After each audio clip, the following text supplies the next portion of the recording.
All right.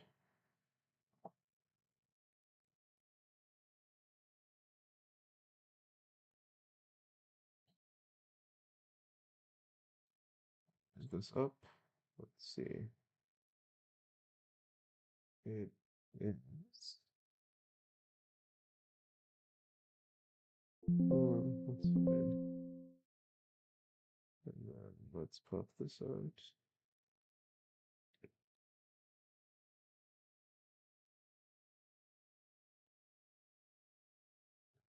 Okay, so let's read till maybe three or so. Then at some point I need to start work. Hello, I am figured I should finish Quentin's chapter, The Sound and the Fury. I think I started the first half on stream, but didn't get a chance to finish. Not bad. You? So let's see, page 100 and something. 10, 11. Here we go.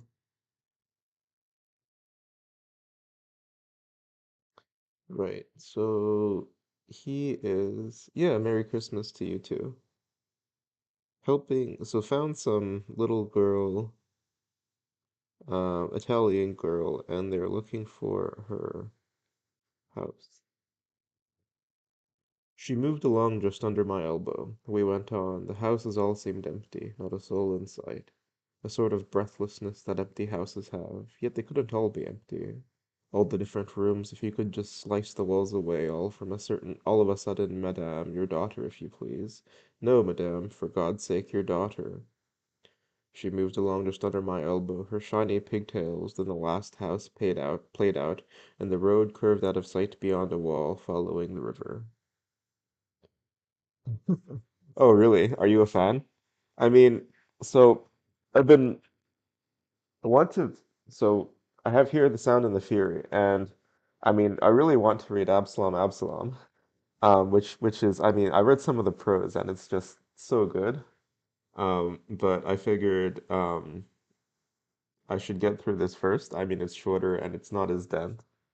I suppose the chapters are longer, but I mean Absalom has some crazy um complex prose.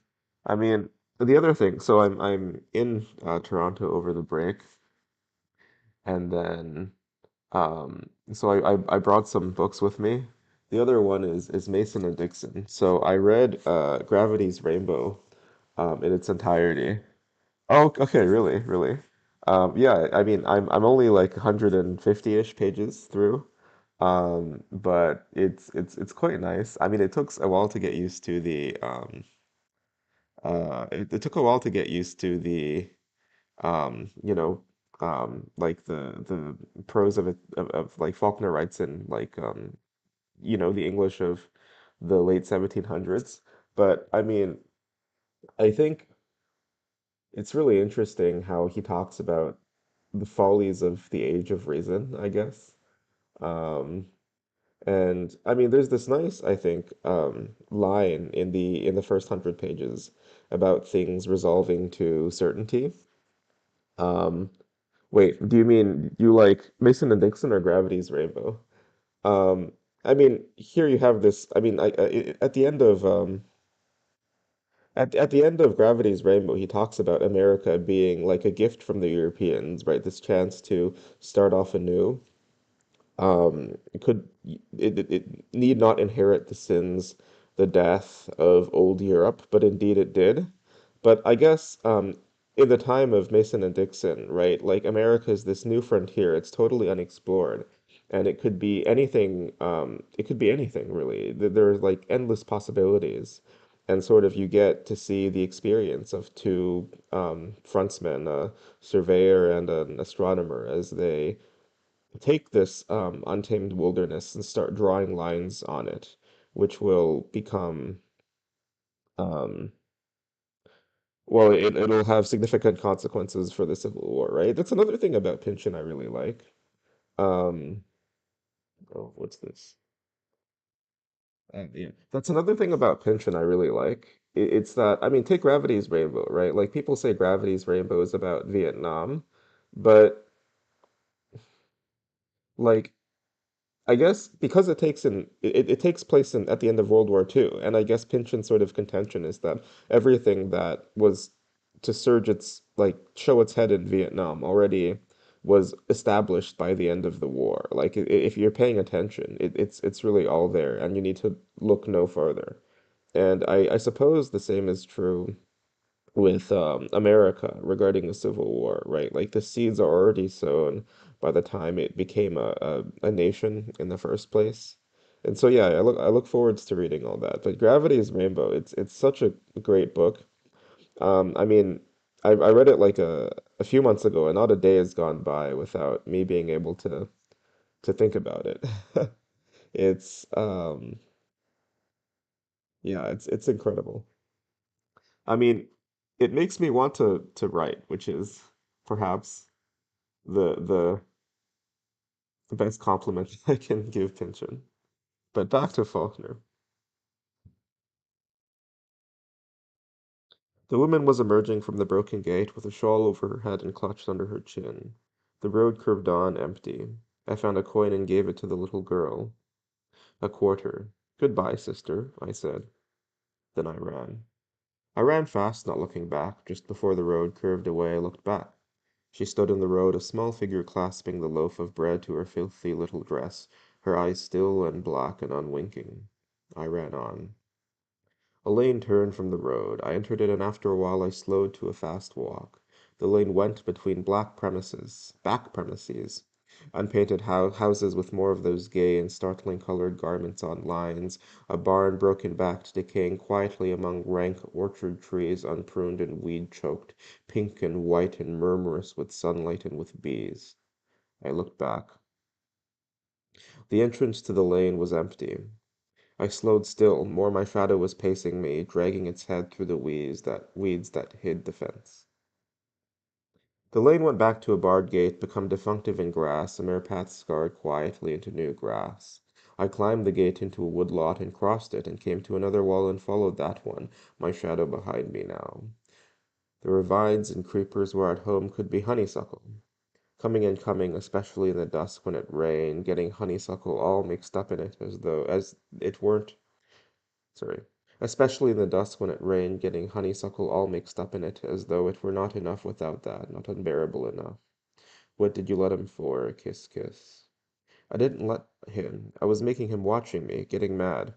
What did you think of that? Red print of my hand coming up through her face like turning a light on under your hand, her eyes going bright. It's not for kissing I slapped you, girl's elbows at 15. Father said you swallow like you had a fishbone in your throat. What's the matter with you? And Caddy across the table not to look at me. It's for letting it be some darn town squirt I slapped you. You now, I guess you say calf rope. My red hand coming out of her face. What do you think of that scouring her head into the grass sticks crisscrossed into the flesh, tinging, scouring her head? Say calf rope, say it. I didn't kiss a dirty girl like Natalie anyway. The wall went on into shadow, and then my shadow. I had tricked it again. I had forgot about the river curving along the road. I climbed the wall. And then she watched me jump down, holding the loaf against her dress. I stood in the weeds, and we looked at one another for a while. Why didn't you tell me you lived out this way, sister? The loaf was wearing slowly out of the paper already. It needed a new one. Well, come on then and show me the house. Not a dirty girl like Natalie. It was raining. We could hear it on the roof, sighing through this high, sweet emptiness of the barn. There, touching her. Not there. There, not raining hard, but we couldn't hear anything but the roof, and as if it were my blood or her blood.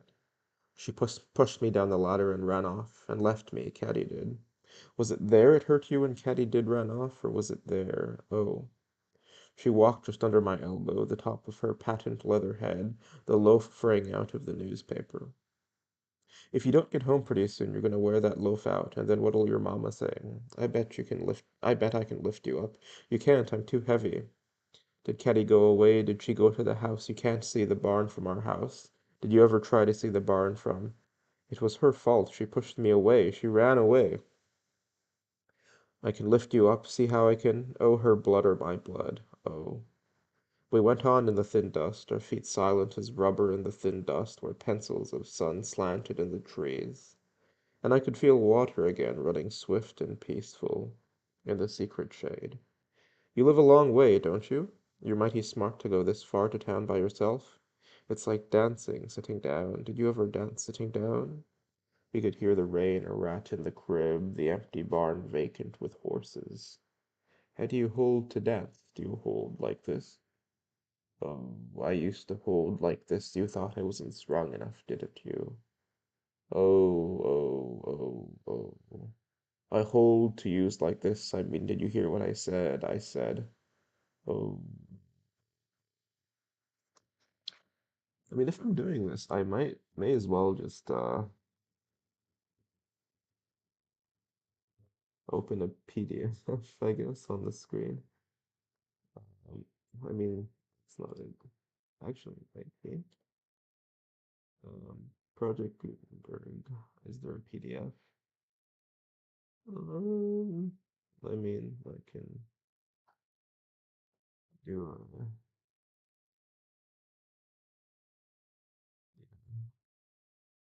I can do a PDF to EPUB to PDF, right? I may as well put this on the screen if it's not too difficult.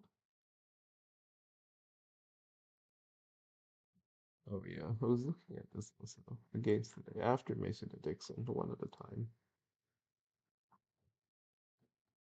Oh, there we go. The formatting was better. So what's going on? Oh, yeah.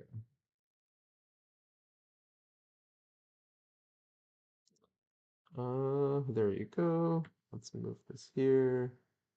I can keep this here. The print, no, the print is better, but I'll just well, I mean it's the same text, right? So I'll just leave this up so I mean people who are potentially watching can see themselves. 114. Oh, this text is shorter. So um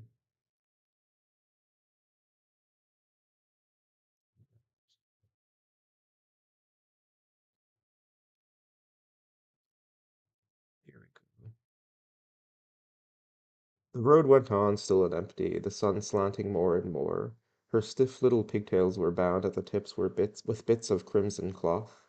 A corner of the wrapping flapped a little as she walked the nose of the loaf naked. I stopped.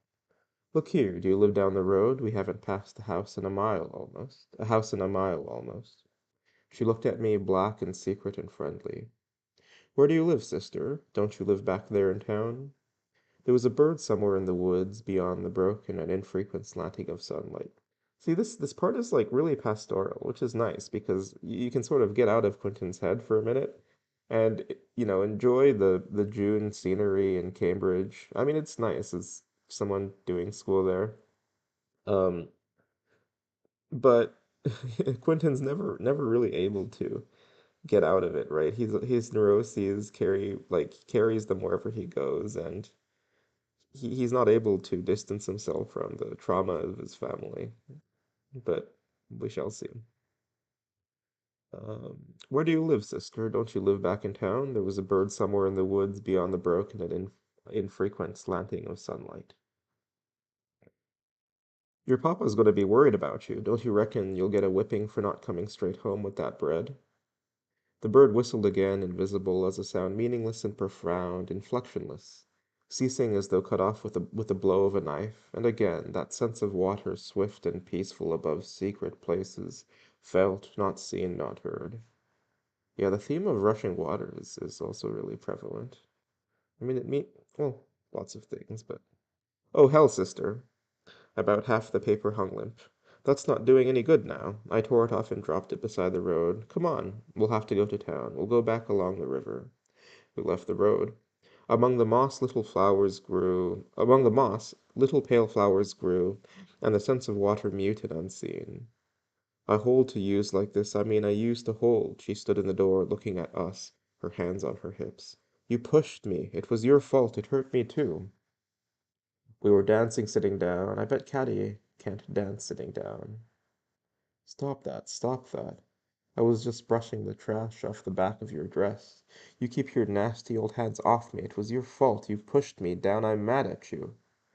I don't care. She looked at us that way. Stay mad. She went away.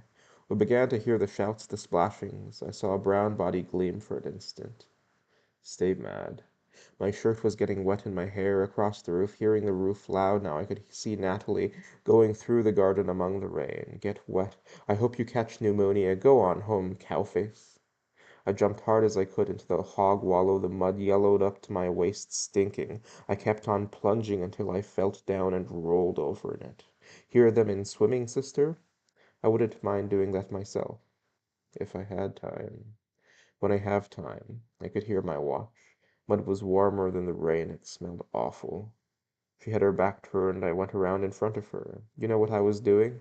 She turned her back and she turned her back. I went around in front of her, the rain creeping into the mud, flattening her bodice through her dress. It smelled horrible. I was hugging her. That's what I was doing.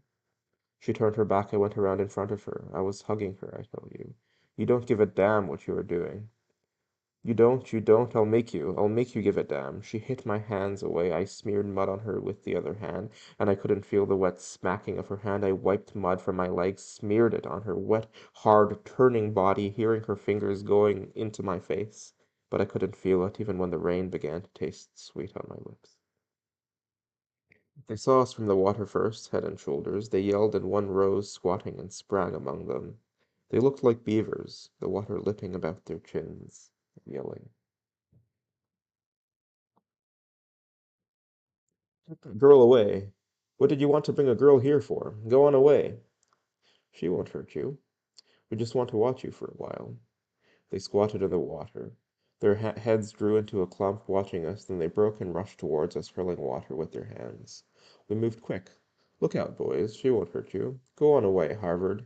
It was the second boy, the one that thought the horse and the wagon back there at the bridge. Splash them, fellows. Let's get out and throw them in, another said. I ain't afraid of any girl. Splash them, splash them. They rushed towards us, hurling water. We moved back. Go on away, they yelled. Go on away. We went away. They huddled under the bank, their slick heads in a row against the bright water. We went on. That's not for us, is it? Is it? The sun slanted through the moss here and there, leveler. Poor kid, you're just a girl. Little flowers grew among the moss, littler than I had ever seen. You're just a girl. Poor kid. There was a path curving along beside the water. Then the water was still again, dark and still and swift. Nothing but a girl, poor sister. We lay in the wet grass, panting the rain like cold shot on my back. Do you care now? Do you care now? Do you? Do you? My lord, we sure are in a mess. Get up. Where the rain touched my forehead, it began to smart. My head came red away, streaking off pink in the rain. Does it hurt? Of course it does. What do you reckon? I tried to scratch your eyes out, my lord. We sure do stink. We better try to wash it off in the branch. I mean, this image of them in the mud, it sort of parallels the Quentin's dream of, them and just the two of them in hell, and then they could be by themselves, and they don't have to worry about Quentin doesn't have to worry about anyone hurting Caddy, I suppose. Um, yeah. Where the rain touched my forehead, it began to smart. My head came red away, streaking off pink in the rain. Does it hurt? Of course it does. What do you reckon? I tried to scratch your eyes out, my lord. We sure do stink. We better try to wash it off with a breath. There's town again, sister. You'll have to go home now. I've got to get back to school. Look how late it's getting. You'll go home now, won't you? But she just looked at me with her black, secret, friendly gaze, the half-naked loaf clutched to her breast. It's wet. I thought we jumped back in time. I took my handkerchief and tried to wipe the loaf, but the crust began to come off, so I stopped. We'll just have to let it dry itself. Hold it like this. She held it like that. It looked kind of like rats had been eating it now, and the water building and building up, the squatting back, the sloughed mud stinking surfaceward, pocking the patterned surface like grease on a hot stove. I told you I'd make you. I don't give a goddamn what you do. Then we heard the running, and we stopped and looked back and saw him coming up the path running, the level shadows flicking upon his legs. He's in a hurry. Then I saw another man, an oldish man, running heavily, clutching a stick, and a boy naked from the waist up, clutching his pants as he ran. There's Julio, the little girl said. And then I saw his Italian face and his eyes as he sprang upon me. We went down. His eyes were jabbing at my face, and he was saying something and trying to bite me, I reckon. And then they hauled him off and held him heaving and thrashing and yelling, and then they held his arms and he tried to kick me until they dragged him back. The little girl was howling, holding the loaf in both arms. The half-naked boy was darting and jumping up and down, clutching his trousers, and someone pulled me up in time to see another stark-naked figure come around the tranquil bend in the path running and change direction in mid-stride and leap into the woods, a couple of garments rigid as boards behind it. Yulia still struggled. The man who had pulled me up said, "Whoa now, we got you." He wore a vest but no coat. Upon it was a metal shield. In his other hand he clutched a knotted polished stick. "You're Anse, aren't you?" I said. "I was looking for you. What's the matter?" "I warned you that anything you say will be used against you," he said. "You are under arrest." "I kill him," Yulia said. He struggled. Two men held him. The little girl howled steadily, holding the bread. "You steal my sister," Yulia said. "Let go, meesters." "Steal his sister," I said. "Why, I've been—" "Shut up," Ansa said. "You can tell that to Squire." "Steal his sister," I said. Julio broke from the men and sprang at me again, but the marshal met him and they struggled until the other two pinioned his arms again. Ansa released him, panting. "You darn foreigner," he said. "I've a good mind to take you up too for assault and battery." He turned to me again. "Will you come peaceable, or do I handcuff you?" "I'll come peaceable," I said. "Anything, just so I can find someone do something with." "Stole his sister," I said. "Stole his—" "I've warned you," Ansa said. "He aims to charge you with meditated criminal assault. There, you. Make that gal shut up that noise." "Oh," I said. Then I began to laugh. Two more boys with plastered heads and round eyes came out of the bushes, buttoning shirts that had already dampened onto their shoulders and arms, as I tried to stop the laughter, but I couldn't. "Watch him, Ansa. He's crazy, I believe." "I'll have to quit," I said. "It'll stop in a minute." The other time I said, "Ha ha ha," I said, laughing. "Let me sit down a while." I sat down, they watching me, and the little girl with her streaked face and the gnawed-looking loaf, and the water swift and peaceful below the path. After a while the laughter ran out, but my throat couldn't quit trying to laugh like retching after your stomach is empty. "Whoa now," Ansa said. "Get a grip on yourself." "Yes," I said, tightening my throat. There was another yellow butterfly, like one of the sunflakes, had come loose. After a while, I didn't have to hold my throat so tight. I got up. "I'm ready." "Which way?" We followed the path, the two others watching you, Leo, and the little girl, and the boy somewhere in the rear. The path went along the river to the bridge. We crossed it in the tracks, people coming to the doors to look at us, and more boys materializing from somewhere, until when we turned into the main street, we had quite a procession. Before the drugstore stood a motor, a big one, but I didn't recognize them until Mrs. Bland said, "Why, Quentin! Quentin Compson!" Then I saw Gerald and Spoyd in the back seat, sitting on the back of his neck, and Shreve. I didn't know the two girls. "Quentin Compson," Mrs. Bland said. "Good afternoon," I said, raising my hat. "I'm under arrest. I'm sorry I didn't get your note. Did Shreve tell you?" "Under arrest?" Shreve said. "Excuse me," he said. He leveled himself up and climbed over their feet and got out. He had on a pair of my flannel pants like a glove. I didn't remember forgetting them. I didn't remember how many chins Mrs. Bland had either. The prettiest girl was with Gerald in front, too. They watched me through veils with a kind of delicate horror. "Who's under arrest?" Shreve said. "What's this, mister?" "Gerald," Mrs. Bland said. "Send these people away. You get in the car, Quentin." Gerald got out. Spoade hadn't moved. "What has he done, Cap?" he said. "Robbed the henhouse?" "I warn you," Ansa said. "Do you know the prisoner?" "Know him," Shreve said. "Look here." "Then you can come along to the squire's. You're obstructing justice. Come along." He took my arm. "Well, good afternoon," I said. "I'm glad to have seen you all. Sorry I couldn't be with you." "You, Gerald," Mrs. Bland said. "Look here, constable," Gerald said. "I warn you, you're interfering with an officer of the law," Ansa said. "If you have anything to say, you can come to the squire's and make cogniz cognizance of the prisoner. We went on. Quite a procession now, Ansa and I leading. I could hear them telling them what it was, and Spoid asking questions, and then Julio said something violently in Italian, and I looked back and saw the little girl standing at the curb, looking at me with her friendly, inscrutable regard. Get on home, Julio shouted at her. I beat hell out of you. We went down the street and turned into a bit of lawn in which set a back from sorry. We went down from the street and turned into a bit of lawn in which, set back from the street, stood a one-story building of brick trimmed with white. We went back up the rock path to the door, where Ansa halted everyone except us and made them remain outside. We entered a bare room smelling of stale tobacco. There was a sheet iron stove in the center of a wooden frame filled with sand, and a faded map on the wall and the dingy plat of a township. Beyond a scarred litter table, a man with a fierce brooch of iron gray hair peered at us over steel spectacles. Got him, did ye, Ansa? He said. Got him, squire. He opened a large dusty book and drew it to him and dipped a foul pen into an inkwell filled with what looked like coal dust. Look here, mister, Freve said. The prisoner's name, the squire said. I told him. He wrote it slowly into the book, the pen scratching with excruciating deliberation. Look here, mister, Freve said. We know this fellow. We— Order in the court, Ansa said. Shut up, Bud, Spoid said. Let him do his way. He's going to anyhow. Age? The squire said. I told him. He wrote that, his mouth moving as he wrote. Occupation, I told him. Harvard student, hey? He said. He looked at me, bowing his neck a little to see over the spectacles. His eyes were clear and cold, like a goat's. What are you up to, coming out here kidnapping children? That's crazy, squire. Whoever says this boy is kidnapping. Yulia moved violently. Crazy, he said. Don't I catch a him, eh? Don't I without my own eyes? I can't do an Italian accent, but that'll have to do. You're a liar, Shreve said. You never— Order, order, Danza said, raising his voice.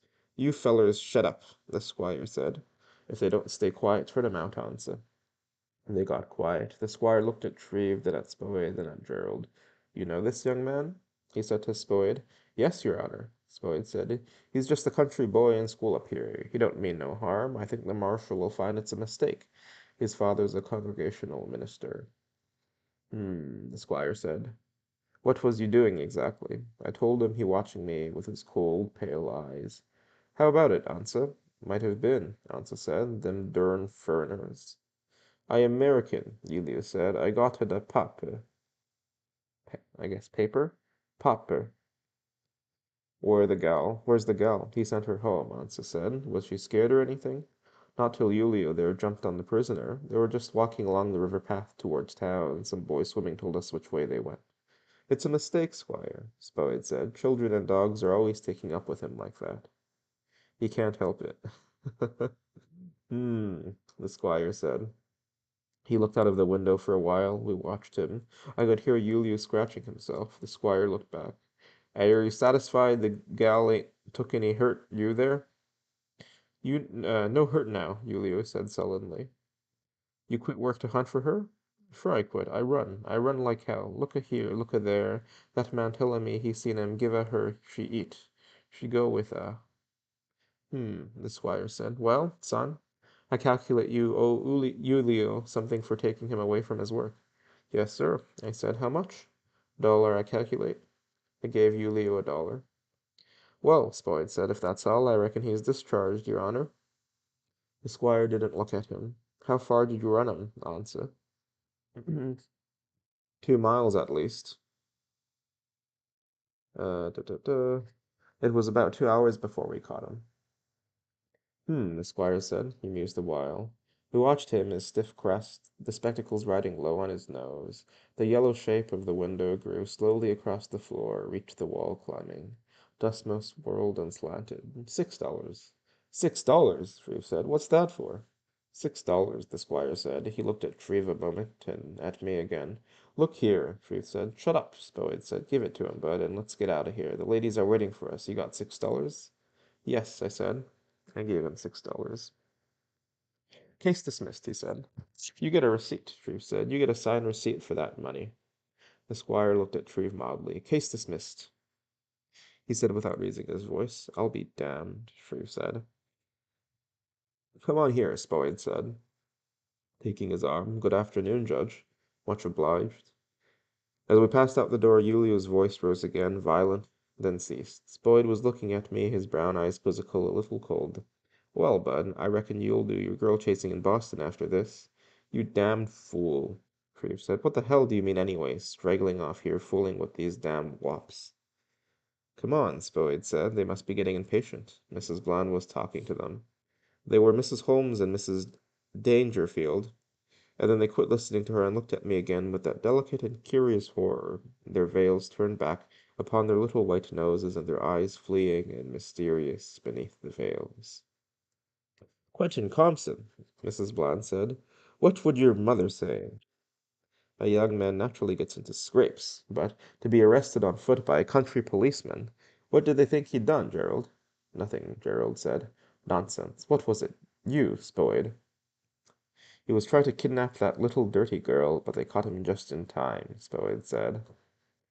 Nonsense, Mrs. Bland said, but her voice sort of died away, and she stared at me for a moment. And the girls drew their breaths in with a soft, concerted sound. Fiddlesticks, Mrs. Bland said briskly, if that isn't just like these ignorant, low-class Yankees. That's interesting. Someone from Kentucky, I guess. Get in, Quentin. Shreve and I sat on two small collapsible seats. Gerald cranked the car and got in, and we startled. Now, Quentin, you tell me what all this foolishness is about, Mrs. Bland said. I told them, Shreve hunched and furious on his little seat, and Spoyd sitting again on the back of his neck beside Mrs. Dangerfield.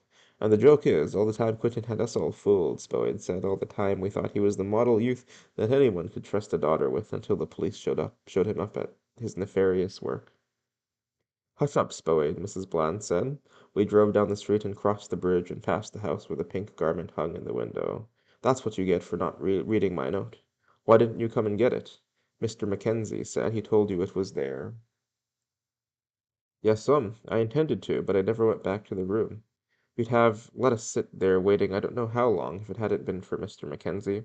When he said you hadn't come back, that left an extra place, so we asked him to come. We're very glad to have you anyway, Mr. Mackenzie. Shreve said nothing. His arms were folded and he glared straight ahead past Gerald's cap. It was a cap for motoring in England, Mrs. Bland said so.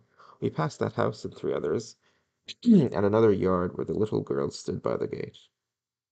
She didn't have the bread now, and her face looked at it and had been streaked with coal, and her face looked like it had been streaked with coal dust. Hmm. I waved my hand, but she made no reply, only her head turning slowly as the car passed, following us with her unwinking gaze.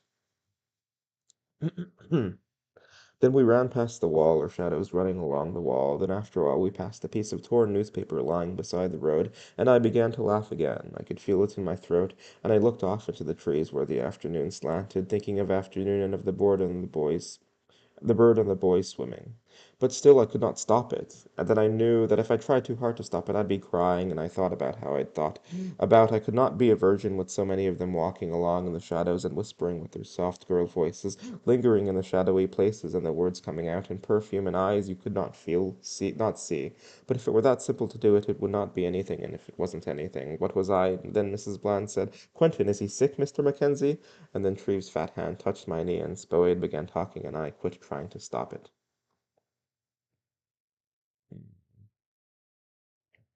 If the hamper is in his way, Mr. Mackenzie, move it over to on your side. I brought a hamper of wine because I think young gentlemen should drink wine, although my father, Gerald's grandfather, ever do that. Have you ever done that in the grey darkness? A little light, her hands locked about. They do, when they can get it, Spoade said. Hey, Shreve? Her knees, her face looking at the sky, and the smell of honeysuckle upon her face and throat. Beer, too, Shreve said. His hands touched my knee again. I moved my knee again, like a thin wash of lilac-colored paint, talking about him bringing. You're not a gentleman, Spoyd said, him between us until the shape of her blurred not with dark. No, I'm Canadian, Shreve said, talking about him, the oar blades winking him along, winking the cap made for motoring in England, and all time rushing beneath, and they two blurred within the other forevermore. He had been in the army, he had killed men. I adore Canada, Mrs. Dangerfield said. I think it's marvelous.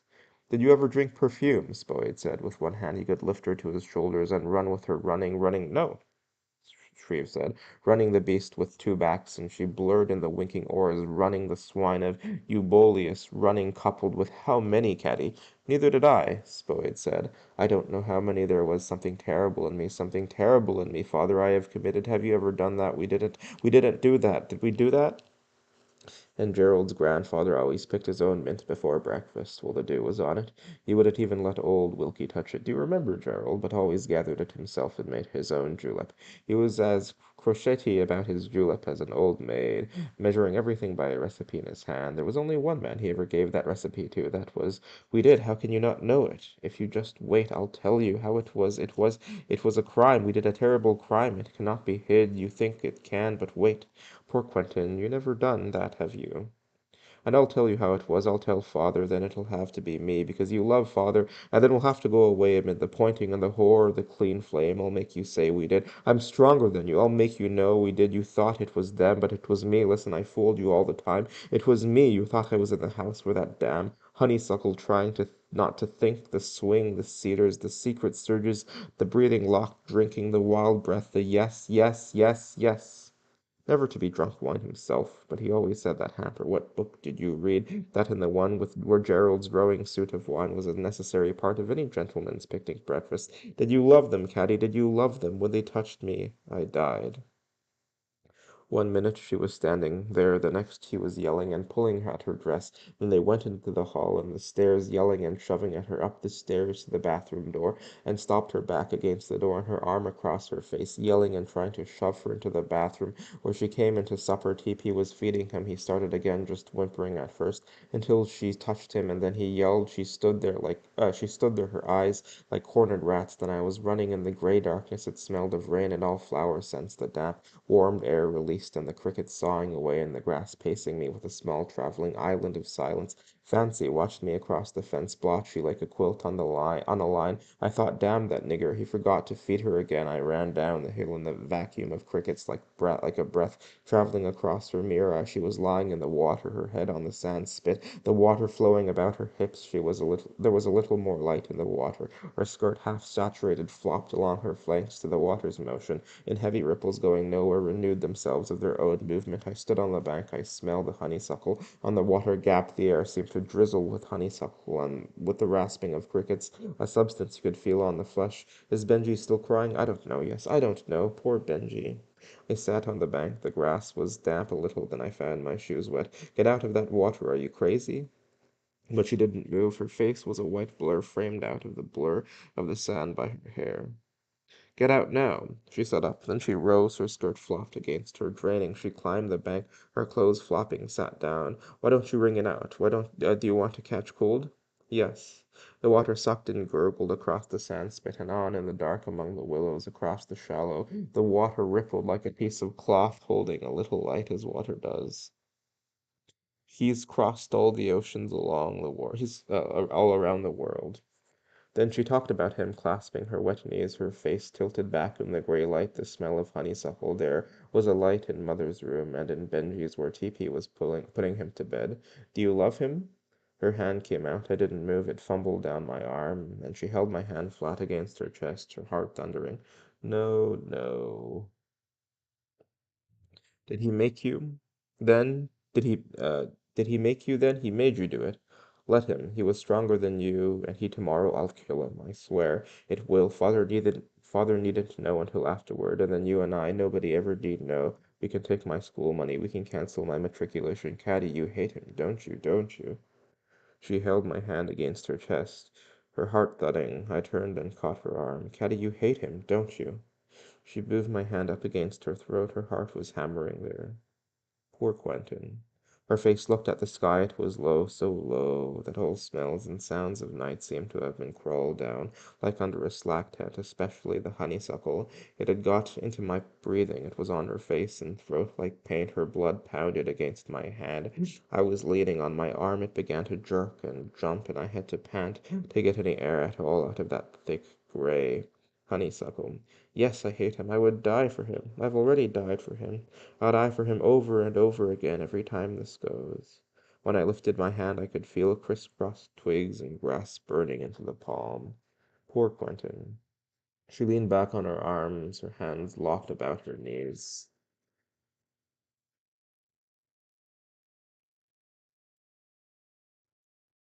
Let's see. You've never done that, have you? What? Done what? That what I have, what I did. Yes, yes, lots of times with lots of yes, yes, lots of times with lots of girls. Then I was crying, her hand touched me again, and I was crying against her damp blouse. Then she lying on her back, looking past my head into the sky. I could see a rim of white under her iris as I opened my knife. Do you remember the day Damati died when you sat down in the water in your drawers? Yes. I held the point of the knife at her throat. It won't take but a second, just a second, then I can do mine, then all right, can you do yours by yourself? Yes, the blade's long enough, Benji's in bed by now. Yes, it won't take but a second, I'll try not to hurt, all right. Will you close your eyes? No, like this, you'll have to push it harder, touch your hand to it. But she didn't move, her eyes were wide open, looking past my head at the sky. Caddy, do you remember how Dilsey fussed at you because your drawers were muddy? Don't cry. I'm not crying, Caddy. Push it. Are you going to? Do you want me to? Yes, push it. Touch your hand to it. Don't cry, poor Quentin. But I couldn't stop. She held my hand against her damp, hard breast, and I could hear her heart going firm and slow now, not hammering, and the water gurgling among the willows in the dark, and the waves of honeysuckle coming up the air. My arm and shoulder were twisted under me. What is it? What are you doing? Her muscles gathered. I sat up. It's my knife. I dropped it. She sat up. What time is it? I don't know. She rose to her feet. I fumbled along the ground. I'm going to let it go. Oh, yeah, something here. I'm going to let it go. I could feel her standing here. I could smell her damp clothes, feeling her there. It's right here somewhere. Let it go. You can find it tomorrow. Come on. Wait a minute. I'll find it. Are you afraid to? Here it is. It was right here all the time. Was it? Come on. I got up and followed. We went up the hills, the crickets hushing before us. It's funny how you can sit down and drop something and have to hunt all around for it. The gray, it was gray with dew, slanting up into the gray sky, then the trees beyond. Damn that honeysuckle, I wish it would stop. You used to like it. We crossed the crest and went on toward the trees. She walked me. She gave over a little. The ditch was a black scar. On the gray grass she walked into me again. She looked at me and gave over. We reached the ditch. Let's go this way. What for? Let's see if you can still see Nancy's bones. I haven't thought to look in a long time, have you? It was matted with vines and the briars dark. They were right here. You can't tell whether you can see him or not, can you? Stop, Quentin. Come on. The ditch narrowed. She turned into the trees. Stop, Quentin. Caddy. They got in front of her again. Caddy. Stop it. I held her. I'm stronger than you. She was motionless, hard, unyielding, but still. I won't fight. Stop. You'd better stop. Caddy, don't, Caddy. It won't do any good. Don't you know it won't? Let me go. The honeysuckle drizzled and drizzled. I could hear the crickets watching us in a circle. She moved back, went around me, on towards the trees. You go on back to the house. You needn't come. I went on. Why don't you go back to the house? Damn that honeysuckle. We reached the fence. She crawled through. I crawled through. When I rose from stooping, he was coming out of the trees into the gray toward us, coming toward us, tall and flat, and still even moving, like he was still. She went to him. This is Quentin. I'm wet. I'm wet all over you. You don't have to if you don't want to. Their shadows, one shadow, her head rose. It was above his on the sky, higher than their two heads. You don't have to if you don't want to. Then not two heads, the darkness smelled of rain, of damp grass and leaves, the gray light drizzling like rain, the honeysuckle coming up in damp waves. I could hear her face a blur against his shoulder. He held her in one arm like she was no bigger than a child. He extended his hand.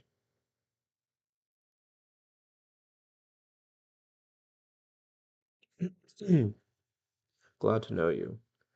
We shook hands, then we stood her shadow high against his shadow, one shadow. What are you going to do, Quentin? I'll walk a while. I think I'll go through the woods to the road and come back through town. I turned away, going, Good night. Quentin. I stopped. What do you want? In the woods, the tree frogs were going, smelling rain in the air. They sounded like music boxes that were hard to turn in the honeysuckle. Come here. What do you want? Come here, Quentin. I went back. She touched my shoulder, leaning down, her shadow, the blur of her face leaning down from his high shadow. I drew back. Look out. You go on home. I'm not sleepy. I'm going to take a walk. Wait for me at the branch. I'm going for a walk. I'll be there soon. Wait for me. You wait. No, I'm going through the woods. I didn't look back. The tree frogs didn't pay me any mind, the gray light like moss in the trees drizzling, but still it wouldn't rain after a while. I turned, went back to the edge of the woods.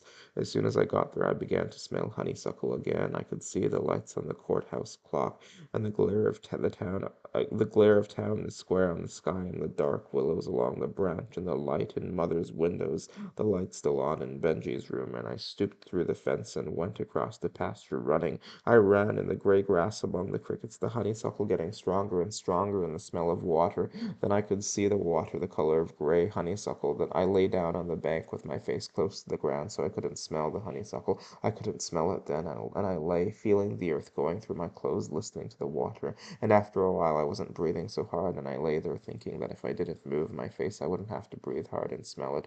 Then I wasn't thinking about anything at all. She came along the bank and stopped. I didn't move.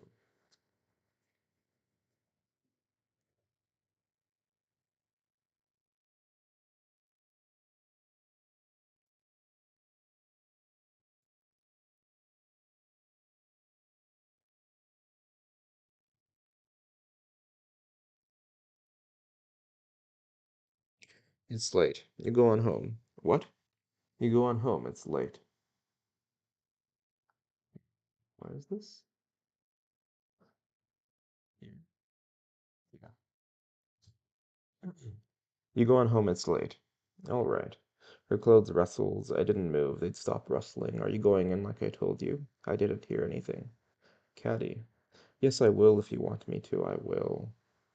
I sat up. She was sitting on the ground, her hands clasped at her knee. Wait. So what the hell? So Caddy was going to bang her suitor in the woods, and then Quentin basically led her there, held her hand there, gave her to the guy, and then while they were, having sex, he took a walk, took a hike. I mean, Caddy, I guess, was trying to get him to go back and sleep, but instead he was just like, Jesus Christ. Oh, this family is so fucked up. Okay, let's keep going. Um, You go on home, it's late. All right. Her clothes rustled. They didn't move. They stopped rustling. Are you going in like I told you? I didn't hear anything. Caddy, yes, I will if you want me to, I will. I sat up. She was sitting on the ground, her hands clasped at her knee. Go on to the house like I told you to. Yes, I'll do anything you want me to. Anything, yes. She didn't even look at me. I caught her shoulder and shook her hard. You shut up. I shook her. You shut up. You shut up. Yes. She lifted her face, and then I saw she wasn't even looking at me at all. I could see that white rim. Get up. I pulled her. She was limp. I lifted her to her feet. Go on now. Was Benji still crying when you left? Go on. We crossed the branch. The roof came in sight, and the windows upstairs. He's asleep now. I had to stop and fasten the gate, she went on, in the gray light, the smell of rain, and still it wouldn't rain, and honeysuckle beginning to come from the garden fence beginning. She went into the shadow. I could hear her feet then. Caddy. I stopped at the steps, couldn't hear her feet. Caddy. I heard her feet, then my hand touched her, not warm, not cool, but still her clothes, a little damp still. Do you love him now? Not breathing except slow, like far away breathing. Caddy, do you love him now? I don't know. Outside the gray light, the shadows of things like dead things and stagnant water. I wish you were dead. You coming in now? Are you thinking about him now? I don't know. Tell me what you're thinking about. Tell me. Stop, stop, Quentin. You shut up, you shut up. You hear me? You shut up. Are you going to shut up? All right, I will. Stop, well, we'll make too much noise. I'll kill you. Do you hear?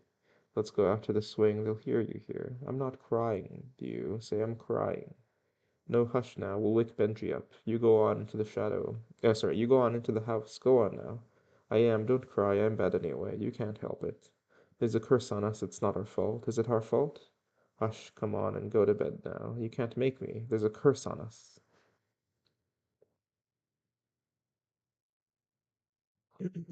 Finally, I saw him. He was just going into the barber shop. He looked out. I went on and waited. I've been looking for you 2 or 3 days. Oh, so this is a time cut, right? Yeah, time cut. I am. Don't cry. I'm bad anyway. You can't help it. There's a curse on us. It's not our fault. Is it our fault? Hush, come on and go to bed now. You can't make me. There's a curse on us. Finally, I saw him. He was just going into the barber shop. He looked out and I went on and waited. I've been looking for you 2 or 3 days. You wanted to see me. I'm going to see you. He rolled the cigarette quickly. With about 2 motions, he struck the match with his thumb. We can't talk here. Suppose I'll meet you somewhere. I'll come to your room. Are you at the hotel? No, that's not so good. You know that bridge over the creek in there back of yes, all right. At 1 o'clock, right? Yes. I turned away. I'm obliged to you. Look. I stopped to look back. She's all right. She all right? He looked like he was made of bronze, his khaki shirt. She need me for anything now. I'll be there at 1. She heard me to tell TP to saddle Prince at 1 o'clock. She kept watching me, not eating much. She came to. Wait, what? It's, I'll come to your room. Are you at the hotel? No, that's not good. You know that bridge over the creek in there back of. Yes, all right. At 1 o'clock, right? Yes. I turned away. I'm obliged to you. Look. I stopped, looked back. She all right? He looked like he was made out of bronze, his khaki shirt. She'd need me for anything now. I'll be there at 1. She heard me to tell TP to saddle Prince at 1 o'clock. She kept watching me and not eating much. She came to. What are you going to do? Nothing. Can I go for a ride if I want to? You're going to something. What is it? None of your business. Whore. Whore. TP had Prince at the side door. I won't want him. I'm going to walk. I went down the drive and out the gate, and I turned into the lane. Then I ran before I reached the bridge. I saw him leaning on the rail. The horse was hitched in the woods. He looked over on his shoulder, then he turned his back. He didn't look up until I came onto the bridge and stopped. He had a piece of bark in his hands, breaking pieces from it, then dropping them over the rail into the water. I came to tell you to leave town. He broke a piece of bark deliberately, dropped it carefully into the water, watched it float away. I said you must leave town. He looked at me. Did she send you to me? I say, you must not go, not my father, not anybody. I say it. Listen, save this for a while. I want to know if she's all right. Have they been bothering her up there? That's something you needn't trouble yourself about. Then I heard myself saying, I'll give you until sundown to leave town. Bro thinks he's a cowboy. He broke a piece of bark and dropped it into the water. Then he laid the bark on the rail and rolled a cigarette with those 2 swift motions, spun the match over the rail. What will you do if I don't leave? I'll kill you. Don't think that's just because I look like a kid to you. The smoke flowed in 2 jets from his nostrils across his face. How old are you? I began to shake my heads. We're on the rail. I thought if I hid them, he'd know why. I'll give you until tonight. Listen, buddy, what's your name? Benji's the natural, isn't he? You are. Quentin. My mouth said it. I didn't say it at all. I'll give you until sundown. Quentin. He raked the cigarette ash carefully against the rail. He did it slowly and carefully, like sharpening a pencil. My hands had quit shaking. Listen, no good taking it so hard. It's not your fault, kid. It would have been some other fellow. Did you ever have a sister, did you? No, but they're all bitches. I hit him my open hand, beat the impulse to shut it to his face. His hand moved as fast as mine. The cigarette went over the rail. I swung with the other hand. He caught it too before the cigarette reached the water. He held both my hands in the same hand. His other hand flicked to his armpit. Under the coat behind him, the sun slanted and a bird singing somewhere beyond the sun. We looked at one another. While the bird singing, he turned my hands loose. Look here. He took the bark from the rail and dropped it into the water. It bobbed the current. It bobbed up the current, took it, floated away. His hand lay on the rail, holding the pistol loosely. We waited. You can't hit it now. It floated on. It was quite still in the wood. I heard the bird again and the water afterward. The pistol came up. He didn't aim at all. The bark disappeared. Then pieces of it floated up, spreading. He hit two more of them, pieces of bark no bigger than silver dollars. That's enough, I guess.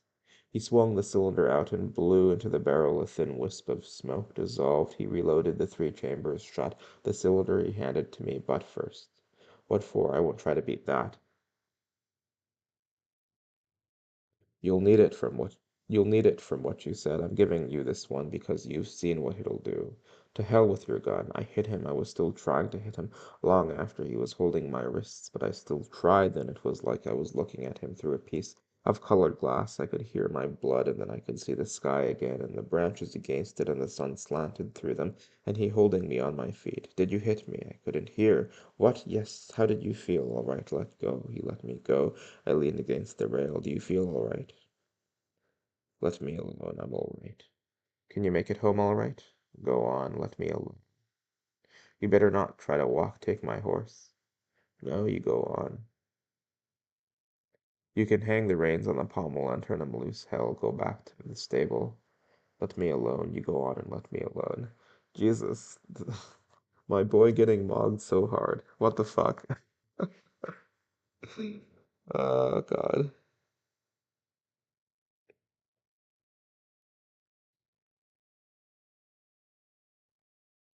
That's a great scene, though. That's such a great scene. Oh,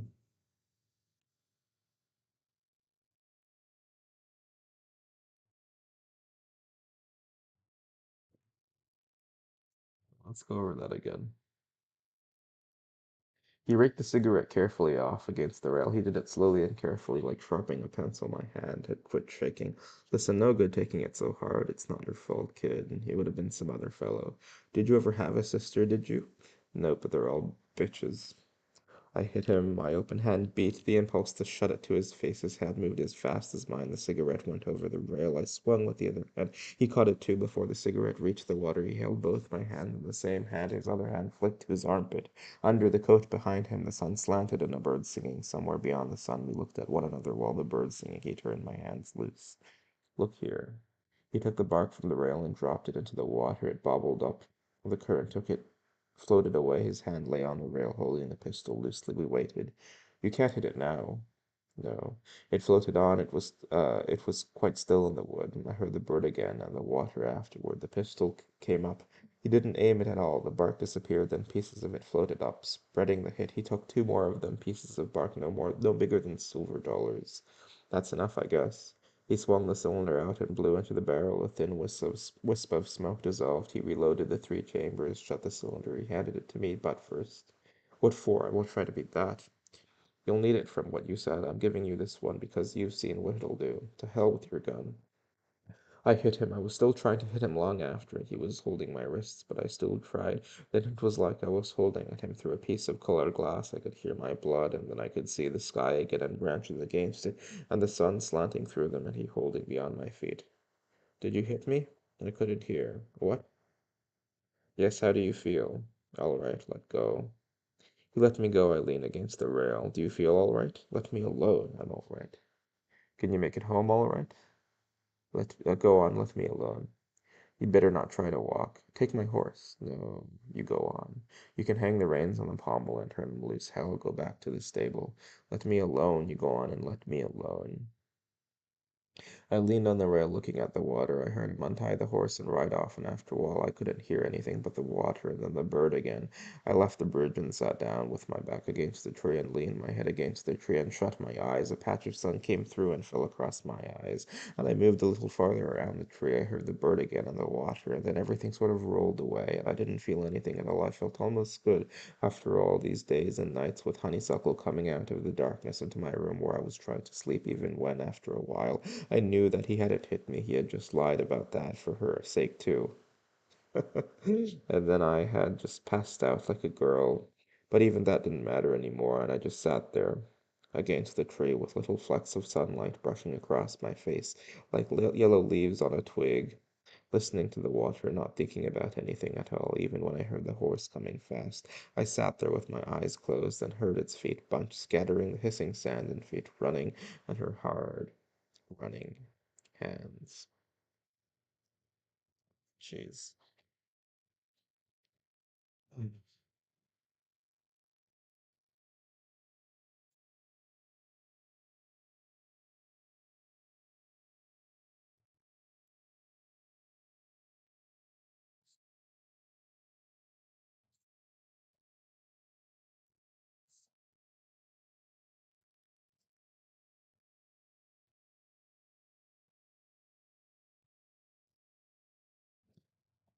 Fool, fool. Are you hurt? I opened my eyes, her hands running on my face. I didn't know which way until I heard the pistol. I didn't know where. I didn't think he and you running off slipping. I didn't think he would have.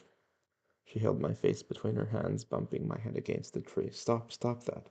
I caught her wrists. Quit that, quit it. I knew he wouldn't. I knew he wouldn't. He tried to bump my head against the tree. I told him never to speak to me again. I told him she tried to break her fists free. Let me go. Stop it. I'm stronger than you. Stop it now. Let me go. I've got to catch him and ask his. Let me go, Quentin. Please let me go. Let me go.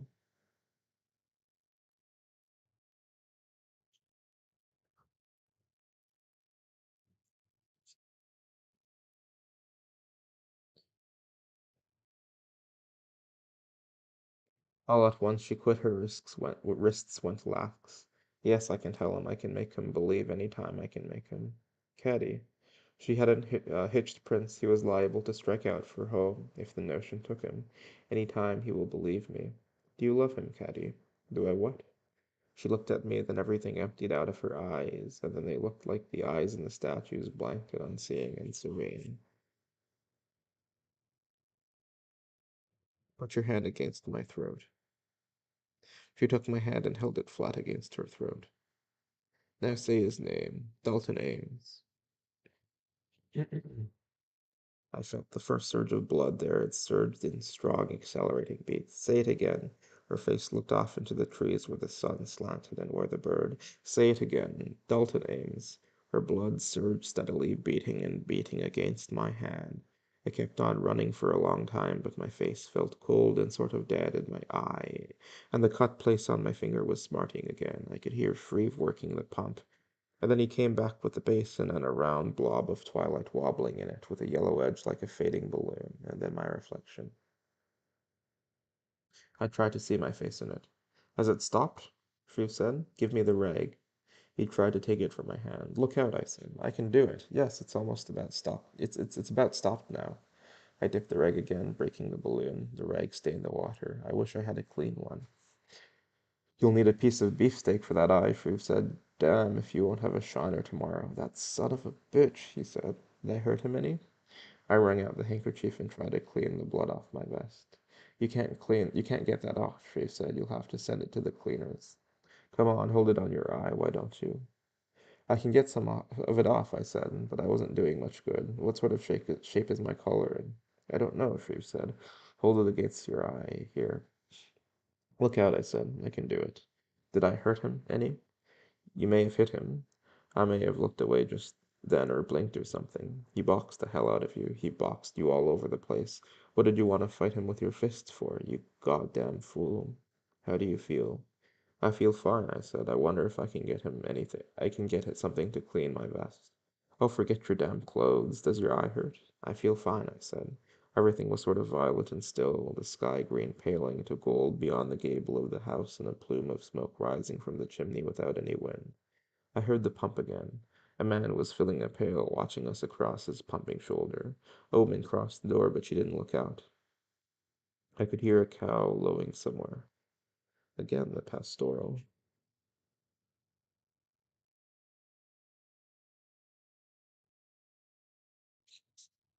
Come on, Shreve said. Let your clothes alone and put that rag on your eye. I'll send your suit out first thing tomorrow.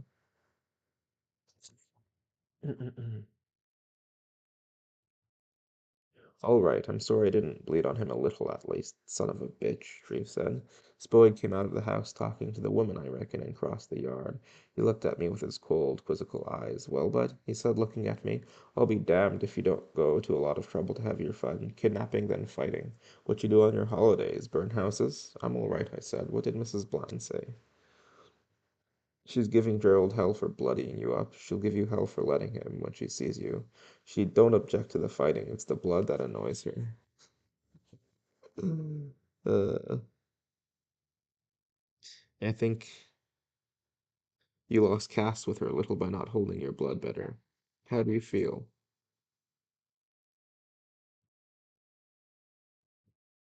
Sure, she said, if you can't be a blind, be the next best thing is to commit adultery with one or get drunk and fight him, as the case might be. Quite right, Spoyd said, but I didn't know Quentin was drunk. He wasn't, Shreve said. Do you have to be drunk to want that?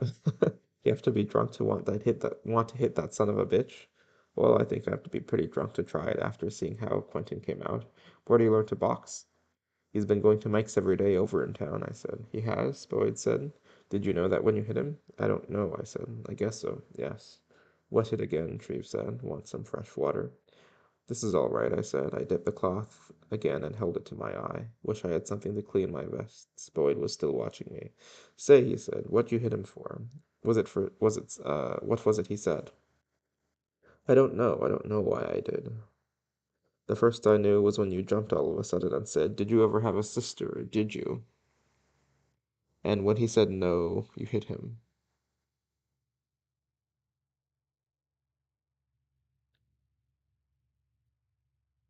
I noticed you kept on looking at him, but you didn't seem to be paying any attention to what anyone was saying until you jumped off and asked him if he had any sisters. Ah, he was blowing off as usual, Shreve said, about his women, you know, like he does, before girls, so they don't know exactly what he's saying. All his damn innuendo and lying and a lot of stuff that don't make sense even, telling us about some wench he had made a date with to meet at a dance hall in Atlantic City and stood her up and went to the hotel and went to bed, and how he lay there being sorry for her waiting on the pier for him without him to give her what she wanted. Without him there to give her what she wanted. Talking about the body's beauty and the sorry ends thereof, and how tough women have it without anything else they can do except lie on their backs. Lita lurking in the bushes, whimpering and moaning for the swan. See, the son of a bitch, I'd have hit him myself, only I'd grabbed up her damn hamper of wine and done it, if it had been me.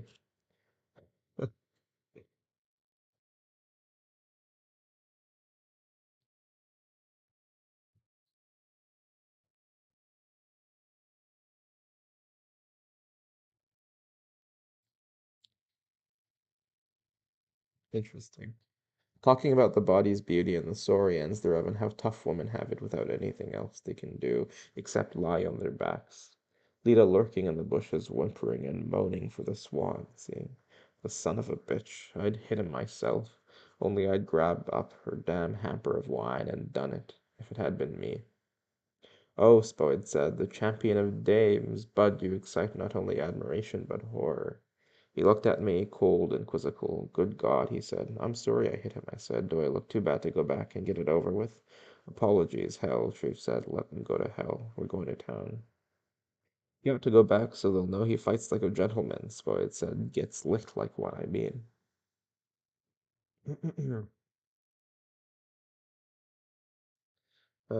Like this, Shreve said, with his clothes all over blood. Why, all right, Spoid said, you know best. He can't go around in his undershirt, Shreve said. He's not a senior yet. Come on, let's go to town. You needn't come, I said. You go on back to the picnic. Hell with them, Shreve said. Come on here. What'll I tell them? Spoid said. Tell them you and Quentin will fight too. Tell them something, Shreve said. Tell her her opinion expired at sunset. Wait, tell them nothing, Shreve said. Tell her her op. Wait, what? Tell them nothing, Shreve said. Tell her her option expired at sunset. Come on, Quentin, I'll ask that woman where the nearest interurban. No, I said, I'm not going back to town. Shreve stopped, looked at me. Turning his eyes looked like small yellow moon. What are you going to do? I'm not going back to town yet. You go on back to the picnic. Tell him I wouldn't come back because my clothes were spoiled. Look here, he said. What are you up to? Nothing. I'm all right. You and Spoid go on back. I'll see you tomorrow. I went on across the yard toward the road. Do you know where the station is? Shreve said. I'll find it. I'll see you all tomorrow. I'll tell Mrs. Bland I'm sorry I've spoiled her party. They stood watching me. I went around the house. The rock path went down to the road. Roses grew on both sides of the path. I went through the gate onto the road. It dropped downhill toward the woods, and I could make out the motor beside the road. I went up the hill. The light increased as I mounted, and before I reached the top, I heard a car. It sounded far away across the twilight, and I stopped and listened to it. I couldn't make out the motor any longer, but Shreve was standing in the road before the house, looking up the hill. Behind him the yellow light lay like a wash of paint on the roof of the house. I lifted my hand and went on over the hill, listening to the car. Then the house was gone, and I stopped in the green and yellow light, and heard the car growing louder and louder until, just as it began to die away, it ceased altogether. I waited until I heard it start again. Then I went on.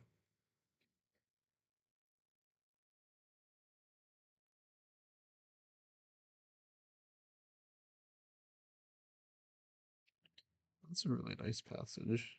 How Faulkner plays with the color. As dusk is, I mean, it's golden hour, right? And soon to be dark.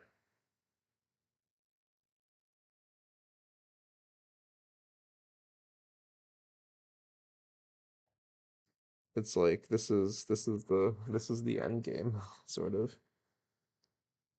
Everything is leading up to this now, and his friends leave him, and Quentin is alone. Yeah. Also, going up the hill, it's like I mean, it's like saying goodbye, right, to everyone you knew.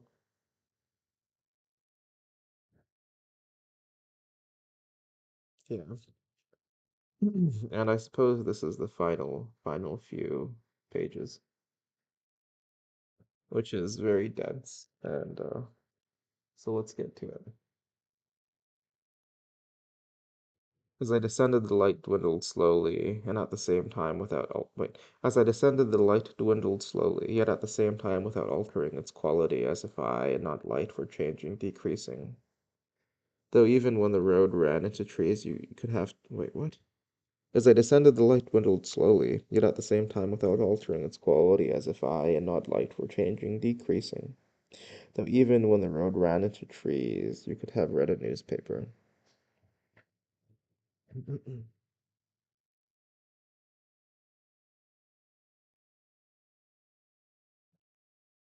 Pretty soon I came to a lane. I turned into it. It was closer and darker than the road, but when it came out at the trolley stop, another wooden marquee, the light was still unchanged.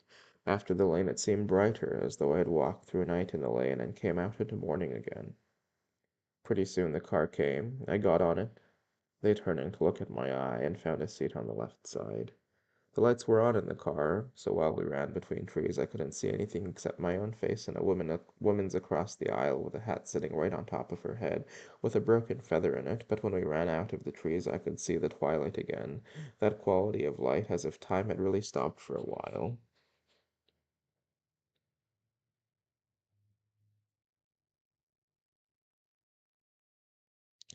The sun hanging just under the horizon. And then we passed the marquee with where the old men had been eating out of the sack, and the road going on into the twilight, and the sense of water, peaceful and swift beyond. Oh, this is really nice. Yeah, I'm pausing to underline some things. Da, da, da. Wait, sorry. The lights were on in the car, so while we ran between trees, I couldn't see anything except my own face and a woman across the aisle, with a hat sitting right on top of her head with a broken feather in it. But when we ran out of the trees, I could see twilight again, that quality of light as if time had really stopped for a while, with the sun hanging just under the horizon. And then we passed the marquee where the old man had been eating out of the sack, and the road going on into the twilight, and the sense of water peaceful and swift beyond. Then the car went on, the draft building steadily up in the open door until it was drawing steadily through the car with the odor of summer and darkness, except honeysuckle. Honeysuckle was the saddest odor of all, I think.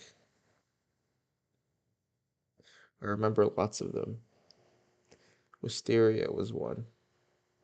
On the rainy days, when mother wasn't feeling quite bad enough to stay away from the windows, we used to play under it. When mother stayed in bed, Dilsey would put on old clothes on us and let us go out in the rain because she said rain never hurt young folks. But if mother was up, we'd always began by playing on the porch until she said we were making too much noise. Then we went out and played under the wisteria frame. This was where I saw the river for the last time this morning, about here. I could feel water beyond the twilight. Smell. When it bloomed in the spring and it rained, the smell was everywhere, but you didn't notice it so much as at other times. But when it rained, the smell began to come into the house at twilight. Either it would rain more at twilight, or there was something in the light itself. But it always smelled strongest then, until I would lie in bed thinking, when will it stop? When will it stop? The draught in the door smelled of water, a damp, steady breath. Sometimes I could put myself to sleep saying that over and over until after the honeysuckle got all mixed up in it, the whole thing came to symbolize night and unrest. I seemed to be lying neither asleep nor awake, looking down a long corridor of gray half-light where all stable things had become shadowy, paradoxical.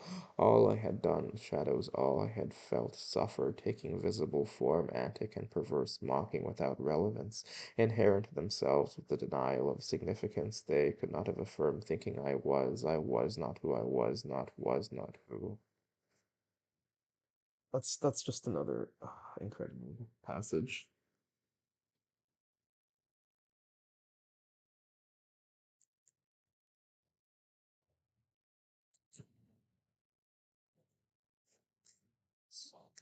Give me a few seconds to underline this.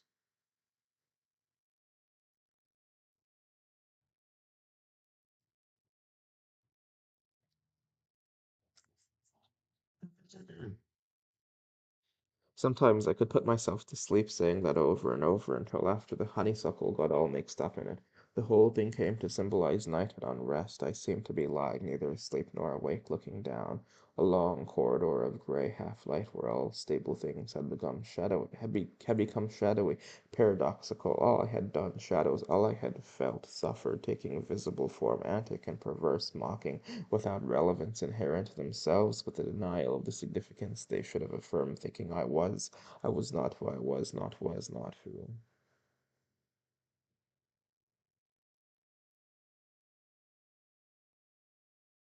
I could smell the curves of the river beyond the dusk, and I saw the last lights supine and tranquil upon tide flats like pieces of broken mirror.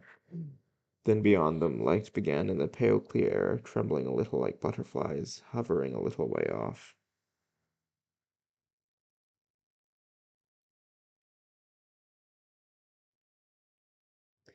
Yeah, if you've been to Cambridge, you could see this on the Charles. It's or just Boston. It's very nice. Tranquil upon the tide flats like pieces of broken mirror, then beyond them lights began in the pale clear air, trembling a little like butterflies hovering a long way off. Benjamin, the child of how he used to sit before that mirror, refuge unfailing in which conflict tempered, silenced, reconciled. Benjamin, the child of mine old age, held hostage into Europe. Oh, Benjamin. Dilsey said it was because mother was too proud for him. They came into white people's lives like that in sudden, sharp black trickles that isolate white facts for an instant in unarguable truth, just like under a microscope. The rest of the time, just voices that'll laugh when you see nothing to laugh at, tears when no reason for tears. They will bet on the odd or even number of mourners at a funeral. A brothel full of them in Memphis went into a religious trance. It ran naked into the street. It took 3 policemen to subdue one of them. Yes, Jesus, oh good man, Jesus, oh that good man. Wait, what's he talking about? I'm confused. Benjamin, the child of mine old age, held hostage into Europe. Oh, Benjamin. Dilsey said it was because mother was too proud for him. They came into white people's lives like that in sudden, sharp black trickles that isolate white facts for an instant, in unarguable truth like under a microscope. The rest of the time, just voices that laugh when you see nothing to laugh at, tears when no reason for tears. They will bet on the odd or even number of mourners at a funeral. A brothel full of them in Memphis went into a religious trance, ran naked into the street. It took 3 policemen to subdue one of them. Yes, Jesus, oh good man, Jesus, oh that good man. I guess he's talking about black folk. Hmm. The car stopped. I got out with them looking at my eye. When the trolley came, it was full. I stopped on the back platform. Seats up front, the conductor said. I looked into the car. There were no seats on the left side. I'm not going far, I said. I'll just stand there.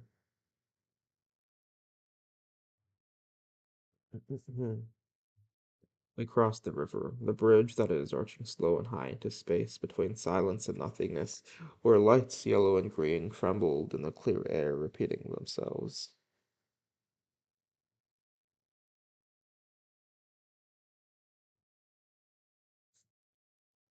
Better go up front and get a seat, the conductor said. I get off pretty soon, I said. A couple of blocks. We got off before we reached the post office. They'd all be sitting around somewhere by now, though. And then I was hearing my watch, and I began to listen for the chimes, and I touched Reeves' letter through my coat, the bitten shadows of the elms flowing upon my hand. And then, as I turned into the quad, the chimes did begin, and I went on while the notes came up like ripples on a pool and passed me, and went on, saying, "Quarter to what?" "All right. Quarter to what?" Our windows went dark. The entrance was empty. I walked close to the left wall when I entered, but it was empty, just like the stairs curving up into shadows, echoes of my feet in the sad generations, like light dust upon the shadows, my feet waking them like dust, lightly to settle again.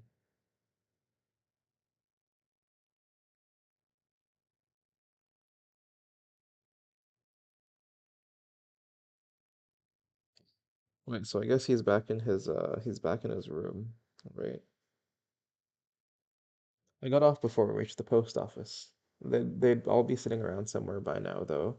And then I was hearing my watch, and I began to listen for the chimes. Then I touched Reeves' letter through my coat, the bitten shadows of the elms flowing upon my hand. It's wonderful imagery. And then as I turned into the quad, the chimes did begin. So he's hearing the clock tower now. He was able to escape it for a bit, I guess, but now it's back. I mean, there's also the line about him listening to his watch, right? Yeah, and then I was hearing my watch, and I began to listen for the chimes, and I touched Reeves' letter through my coat, the bitten shadows of the elms flowing upon my hand. And then as I turned into the quad, the chimes did begin, and I went on while the notes came up like ripples on a pool and passed me, and went on, saying quarter to what? All right, quarter to what? Our were dark. The entrance was empty. I walked close to the left wall when I entered, but it was empty, just the stairs curving up into shadows, echoes of feet in the sad generations like light dust upon the shadows, my feet walking them like dust, lightly to settle again. I could see the letter before I turned the light on, propped against a book on the table so would see it, calling him my husband, and then Spoyd said they were going somewhere, would not be back until late, and Miss Bland would need another cavalier. But I would have seen him, and he cannot get another car for an hour because after 6 o'clock. I took out my watch and listened to it clicking away, not knowing it couldn't even lie. Then I laid it face up on the table and took Mrs. Bland's letter and tore it across and dropped the pieces into the wastebasket and took off my coat, vest, collar, tie, and shirt. The tie was spoiled too, but then niggers. What? Maybe a pattern of blood he could call that the one Christ was wearing. I found the gasoline in Tree's room and spread the vest on the table, where it would be flat, and opened the gasoline.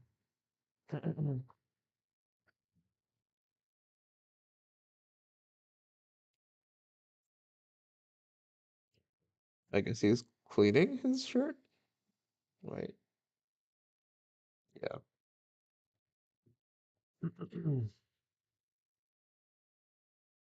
The first car in town, a girl, that's what Jason couldn't bear, smell of gasoline making him sick, then got madder than ever because the girl had no sister but Benjamin, Benjamin, the child of my sorrowful. If I just had a mother so I could say mother, mother. It took a lot of gasoline, and then I couldn't tell if it was still the stain or the gasoline.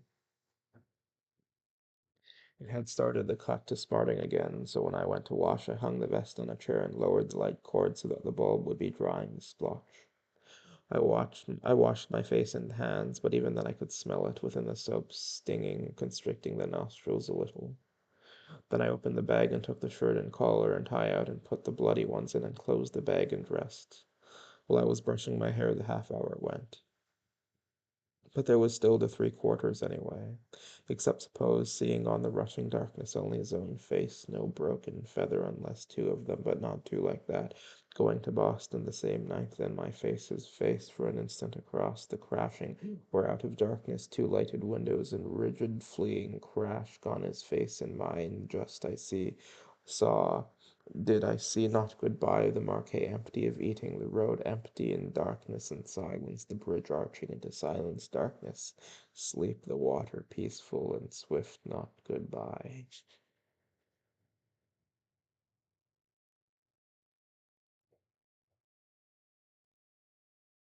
Another banger.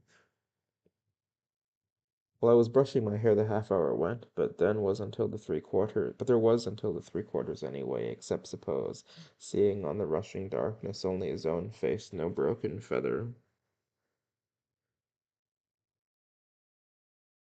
unless two of them, but not two like that, going to Boston the same night. Then my face, his face for an instant, across the crashing, when out of darkness, two lighted windows in rigid fleeing crash, gone his face and mine, just did I see not goodbye, the marquee empty of eating, the road empty in darkness, the silence, the bridge arching into silence, into darkness, sleep, the water peaceful and swift, not goodbye.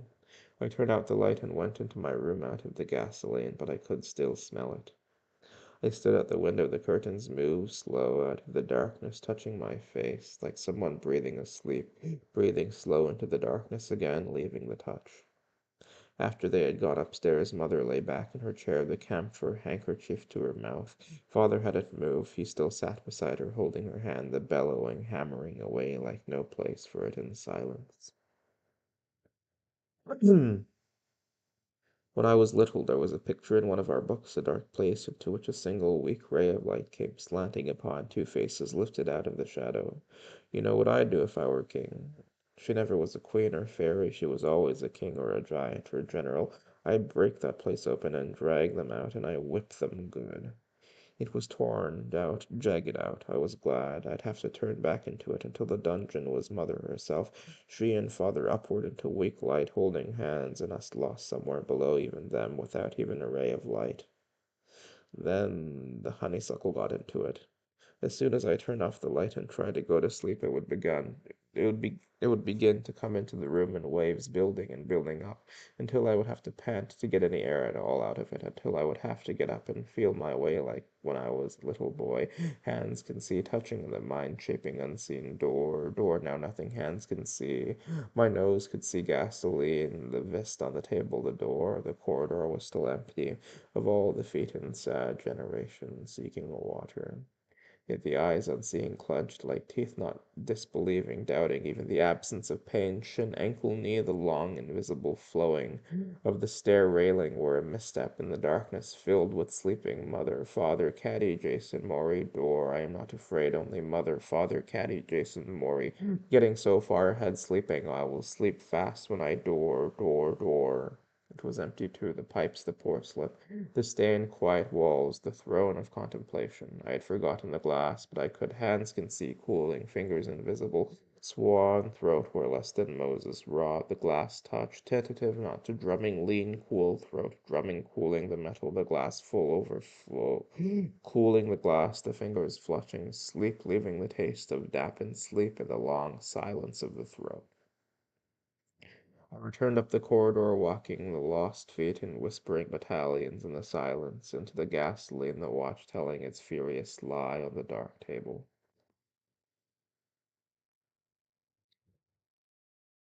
The curtains breathing out of the dark upon my face, leaving the breathing upon my face. A quarter hour yet, and then I'll not be.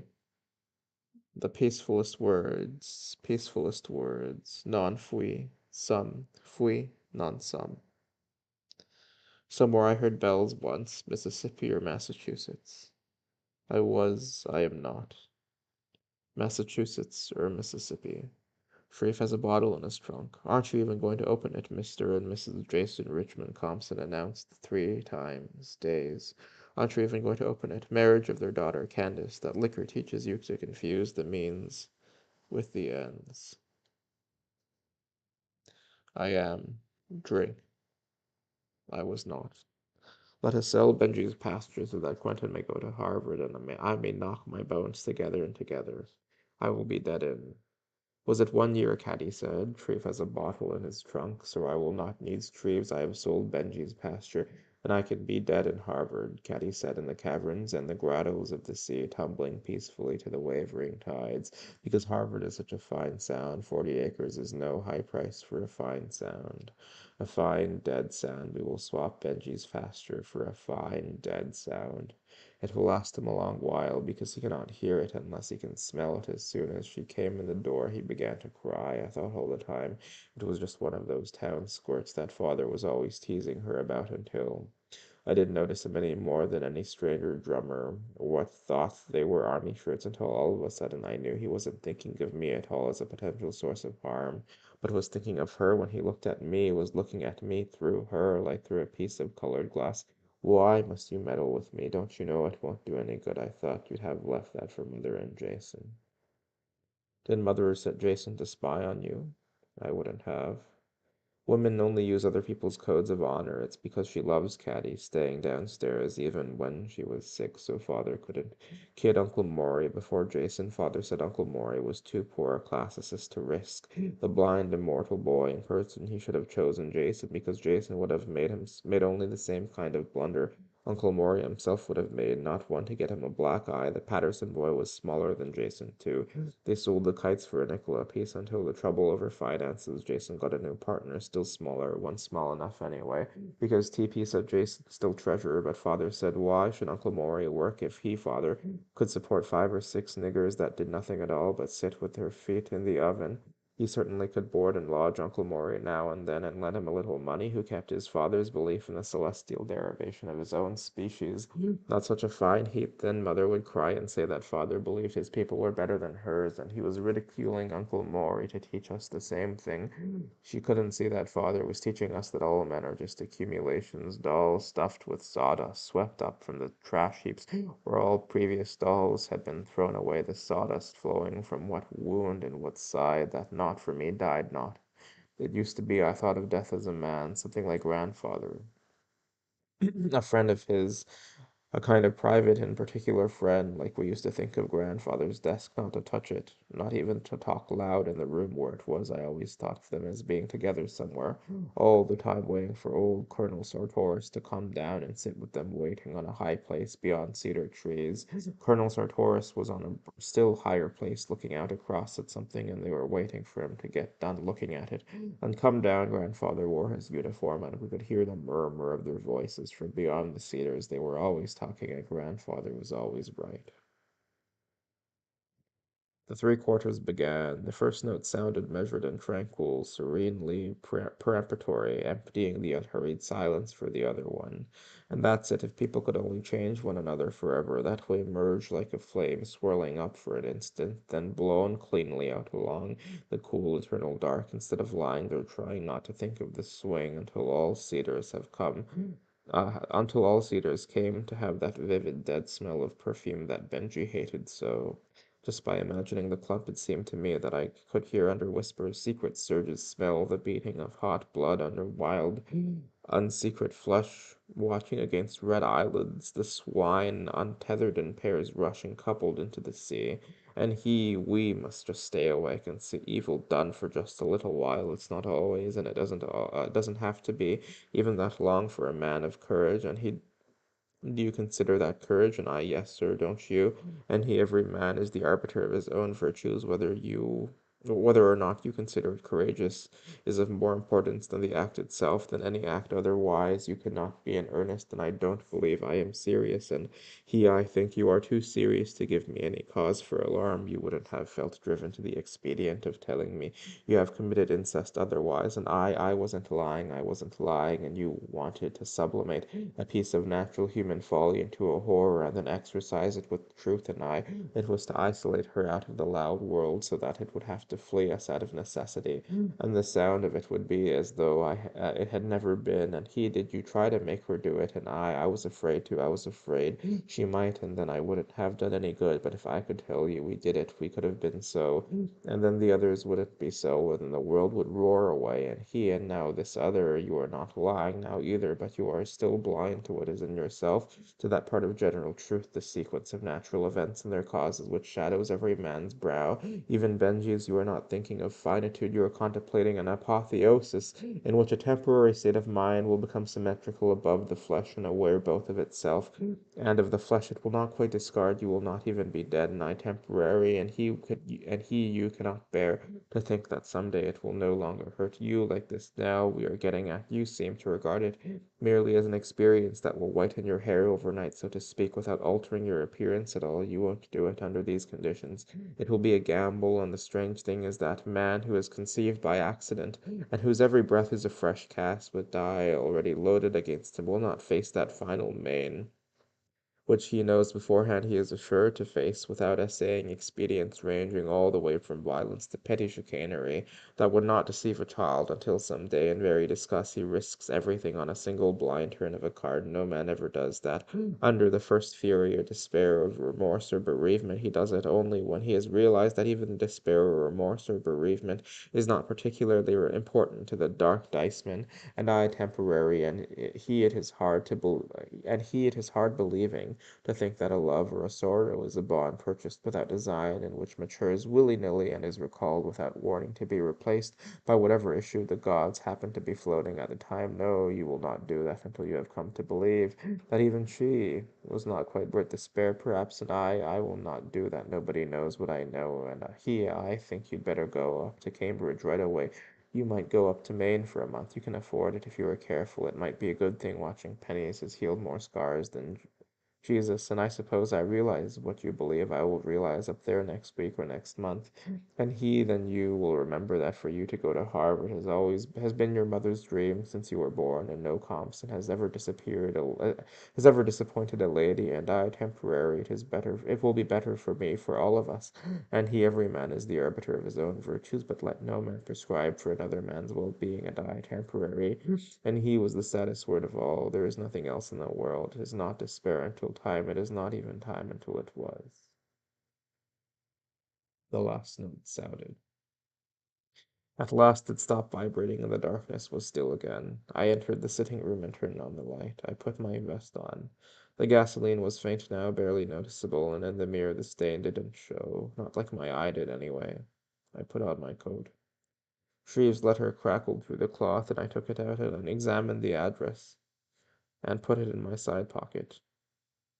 Then I carried the watch into Shreve's room and put it in his drawer, and went into my room and got a fresh handkerchief, and went to the door and put my hand on the light switch.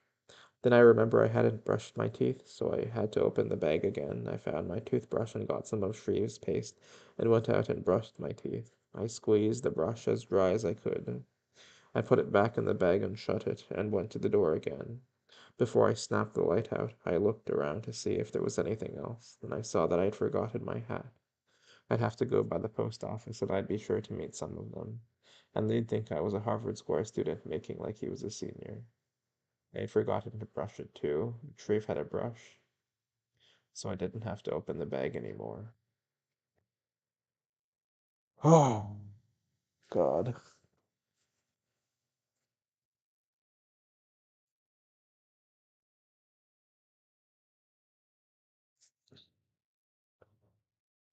That's such a virtuoso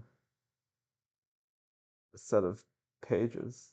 Like the holy shit.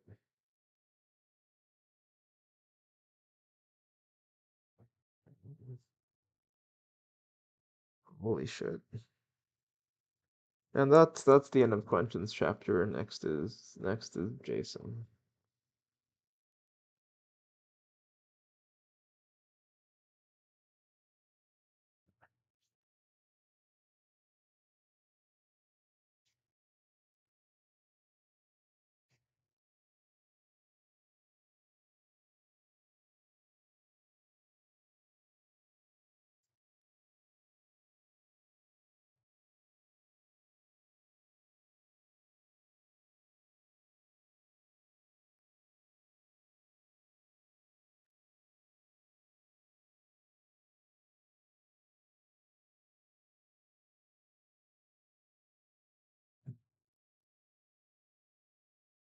Yeah, that's a great line. I'd have to turn back to it until the dungeon was mother herself, and father upward, until weak light holding hands and lost us in my below, even them without a ray of light. Then the honeysuckle got into it.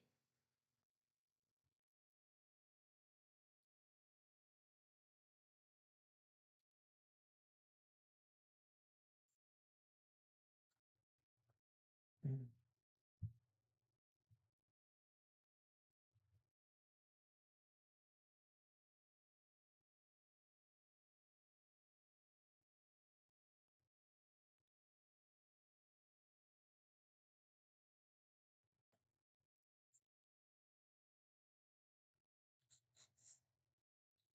Yeah, this is like a synthesis of like a bunch of thoughts. So right. The peacefulest words, non fui some fui non some. Somewhere I heard bells once, Mississippi or Massachusetts. I'm not. Massachusetts or Mississippi. Shreve has a bottle in his trunk. Aren't you even going to open it? Mr. and Mrs. Jason Richmond Compson announced the 3 times days. Aren't you even going to open it? Marriage of their daughter Candace. That liquor teaches you to confuse the means with the ends. I am. Drink. I was not. Let us sell Benji's pasture so Quentin might go to Harvard. That I may knock my bones together and together. I will be deadened. Was it 1 year? Caddy said. Treve has a bottle in his trunk. So I will not need Treves. I have sold Benji's pasture, and I could be dead in Harvard. Caddy said, in the caverns and the grottos of the sea, tumbling peacefully to the wavering tides, because Harvard is such a fine sound. 40 acres is no high price for a fine sound. A fine dead sound. We will swap Benji's pasture for a fine dead sound.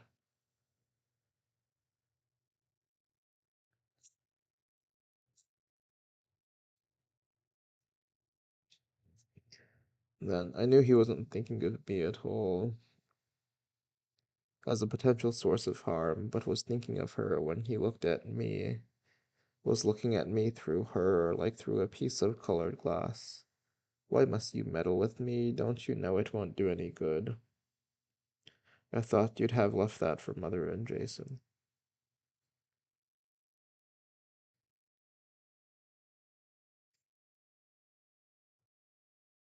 Hmm.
And mother would cry and said that father believed his people were better than hers, that he was ridiculing Uncle Maury. to teach us the same thing. She couldn't see that father was teaching us that all men are just accumulations, dolls stuffed with sawdust, swept up from the trash heaps where all previous dolls had been thrown away, the sawdust flowing from what wound and what side that not for me died not. It used to be I thought of death as a man, something like grandfather, a friend of his, a kind of private and particular friend, like we used to think of grandfather's desk, not to touch it, not even to talk loud in the room where it was. I always thought of them as being together somewhere all the time.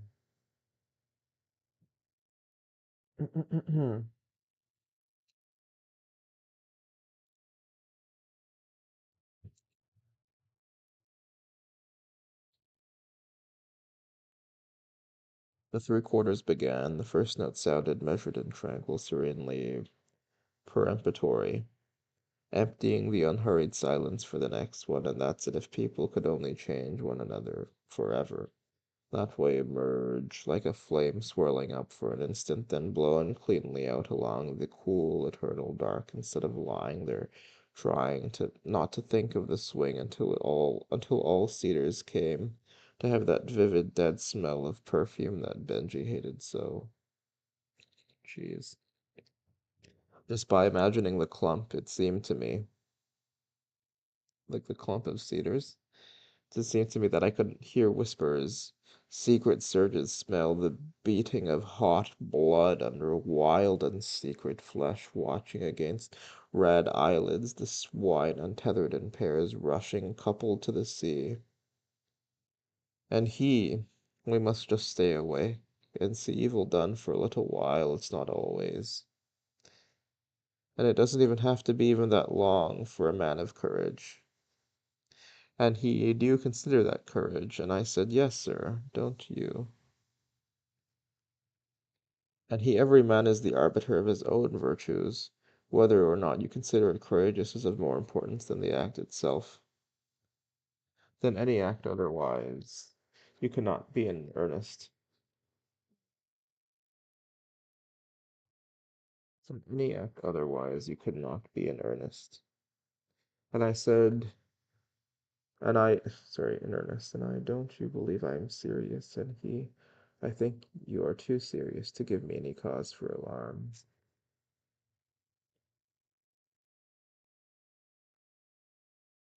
You wouldn't have felt driven to the expedient of telling me you have committed incest otherwise, and I wasn't lying, I wasn't lying. And he, you wanted to sublimate a piece of the natural human folly into a horror, and then exorcise it with truth. And it was to isolate her out of the loud world, so that it would have to flee us out of necessity. And then the sound of it would be as though it had never been, and he, did you try to make her do it? And I was afraid to, I was afraid she might.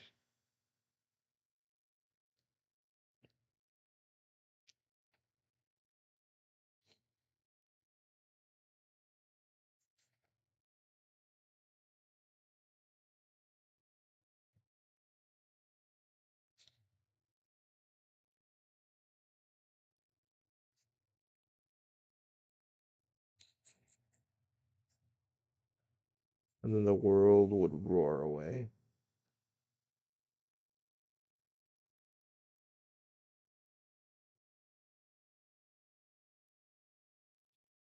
You are not thinking of finitude, you are contemplating an apotheosis in which a temporary state of mind will become symmetrical above the flesh.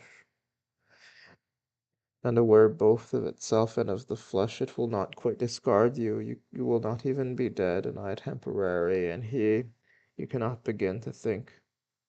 You cannot bear to think that someday it will no longer hurt you. Like this now, we're getting at it. You seem to regard it merely as an experience that will whiten your hair overnight. To speak without altering your appearance at all. You won't do it under the conditions, it will be a gamble. And the strange thing is that man who is conceived by accident and whose every breath is a fresh cast with dice already loaded against him, will not face that final main, which he knows beforehand he has assuredly to face without essaying expedients ranging all the way from violence to petty chicanery that would not deceive a child. Until some day, in very disgust, he risks everything on a single blind turn of a card. No man ever does that. Under the first fury of despair or remorse or bereavement, he does it only when he has realized that even the despair or remorse or bereavement is not particularly important to the dark diceman.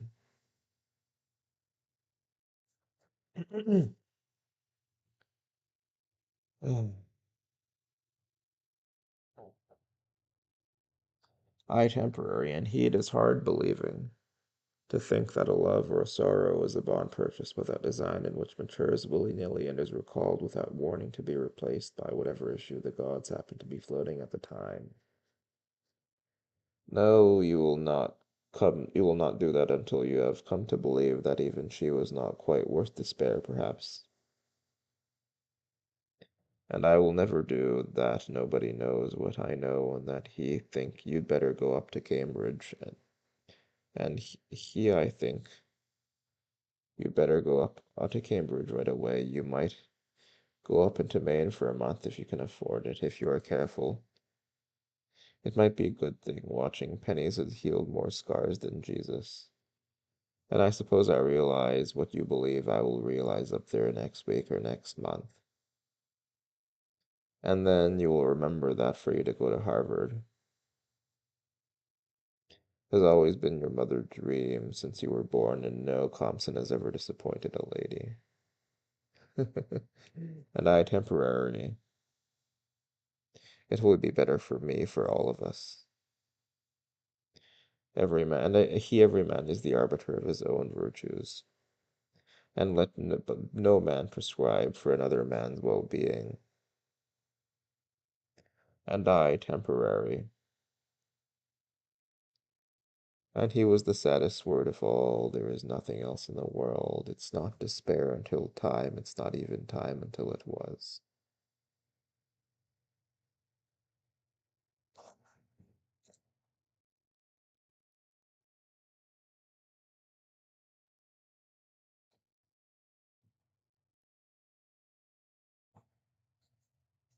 Yeah, I feel I'm just underlying most of these pages. So good.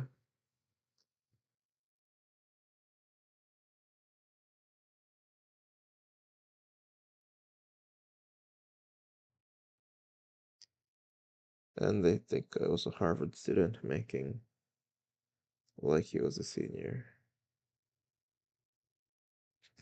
I'd forgotten to brush it too, but Treve had a brush, so I didn't have to open the bag anymore. April 6th, 1928. This is like 70 pages or something.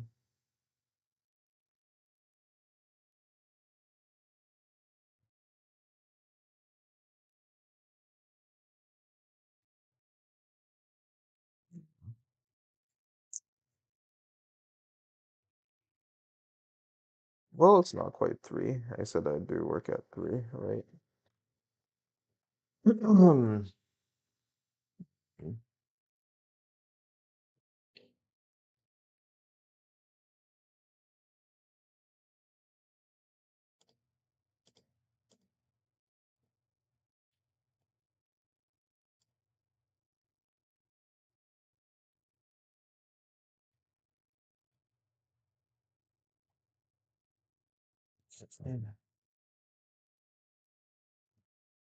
April 6th, 1928. Once a bitch, always a bitch, what I say. Right out the gate.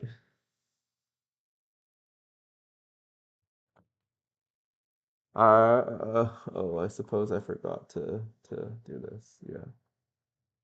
Once a bitch, always a bitch, what I say. I says you're lucky. If her playing out of school is all that worries you, I say she ought to have been down there in that kitchen right now instead of up there in her room gobbling paint on her face and waiting for 6 niggers that can't even stand up out of a chair unless they've got the painful fuck. Da, da, da, da, da. that can't even stand up out of a chair unless they've got a panful of bread and meat to balance them to fix breakfast for later. And mother says, but to have the school authorities think I have no control over her, that I can't. Well, I says, you can't, can you? You have never tried to do anything with her. I says, how can you expect to begin this late when she's 17 years old? She thought about that for a while. But have them think that. I didn't even know she had a report card. She told me last fall that they had quit using them this year. And now for Professor Junkin to call me on the phone and tell me if she's absent one more time, she will have to leave school. How does she do it? Where does she go? You're downtown all day. You ought to see her if she stays on the streets. Yes, I says, if she stayed on the streets, I don't reckon she'd be playing out of school just to do something she could do in public. I says, what do you mean? She says, I don't mean anything. I says, I just answered your question. Then she began to cry again, talking about her own flesh and blood rose up to curse her.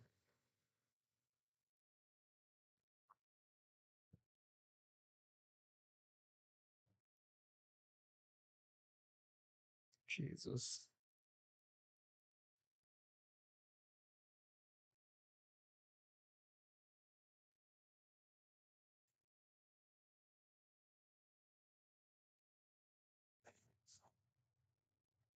You asked me, I says. I don't mean you, she says. You're the only one of them that isn't a reproach to me. Sure, I says. I never had time to be. I never had time to go to Harvard like Quentin or drink myself into the ground like father. I had to work.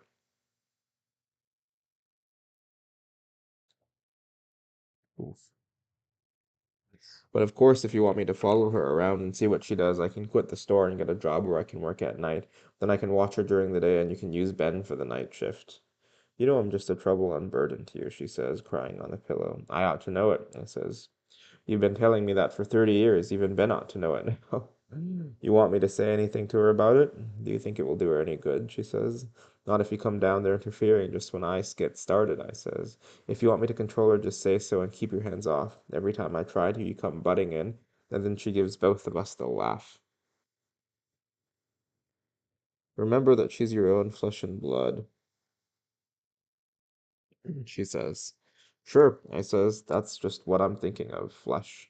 And a little blood too, if I had my way. When people act like niggers, no matter who they are, the only thing to do is to treat them like a nigger. I'm afraid you will lose your temper with her, she says. Well, I says, you haven't had much luck with your system. You want me to do something about it or not?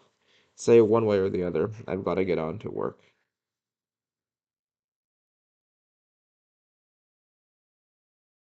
So he wants to like beat Caddy's daughter. Jesus. Such a nasty line. When people act like niggers, no matter who they are, the only thing to do is to treat them like one. Mm.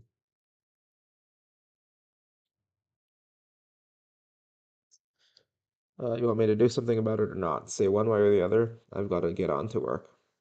I know you have to slave your life away for us, she said. You know, if I had my way, you'd have an office of your own to go to in hours that became a Bascom. Because you are a Bascom despite your name. I know that if your father could have foreseen. Well, I says, I reckon he's entitled to guess wrong now and then, like anybody else, even a Smith or a Jones. She began to cry again. She began to cry again. To hear you speak bitterly of your dead father, she says. All right, I says, all right, have it your way.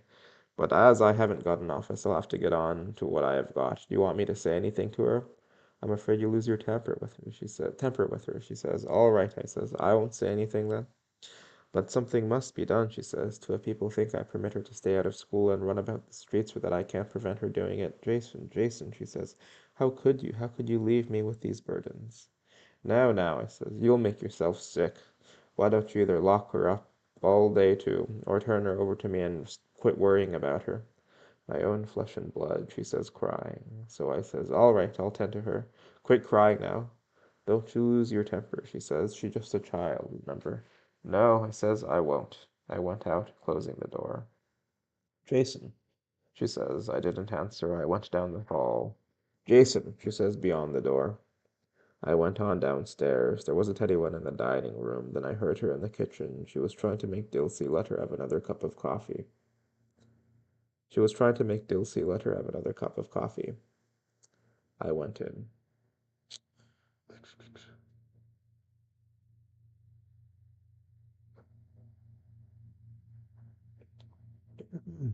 I reckon that's your school costume, is it? I says. Or maybe today is a holiday. Just a half cup, Dilsey, she says. Please? No, sir, Dilsey says. I ain't gwine to do it. You ain't got no business with more'n one cup. A 17-year-old gal, let alone what Miss Carline say. You go on and get dressed for school, so you can ride to town with Jason. You fixin' to be late again. No, she's not, I says. We're gonna fix that right now. She looked at me, the cup in her hand. She brushed her hair back from her face, her kimono slipping off her shoulder. You put that cup down and come here a minute, I says. What for? She says. Come on, I says. Put that cup in the sink and come in here. What you up to now, Jason? Dilsey says. Whoops. You may think you can run over me like you can do your grandmother and everybody else, I says, but you'll find out different. I'll give you 10 seconds to put that cup down like I told you. She quit looking at me. She looked at Dilsey. What time is it, Dilsey? She said. When it's 10 seconds, you whistle. Just a half cup. I grabbed her by the arm. She dropped the cup. It broke on the floor and she jerked back, looking at me, but I held her arm. Dilsey got up from the chair. You, Jason, she says. You turned me loose. Quentin says. I'll slap you. You will you? I says. You will you? She slapped me. I caught that hand too and held her like a wildcat. You will you? I says. You think you will? You, Jason, Dilsey says. I dragged her into the dining room. Her kimono came unfastened, flapping about her, damn near naked. Dilsey came hobbling along. I turned and kicked the door and shut in her face. Jesus. You keep out of here, I says. Quentin was leaning against the table, fastening her kimono. I looked at her. Now, I says, I want to know what you mean playing out of school and telling your grandmother's lies and forging her name on your report and worrying her sick. What do you mean by it? She didn't say anything. She was fastening her kimono up under her chin, pulling it tight around her, looking at me. She hadn't got around to painting herself yet, and her face looked like she had polished it with a gun rag.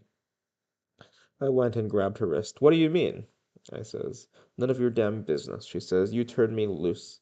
Dilsey came to the door. You, Jason, she says. You get out of here like I told you, I says, not even looking back. I want to know where you go when you play out of school, I says. You keep off the streets or I'd see you. Who do you play out with? Are you hiding in the woods with one of those damn slick-head jelly beans? Is that where you go?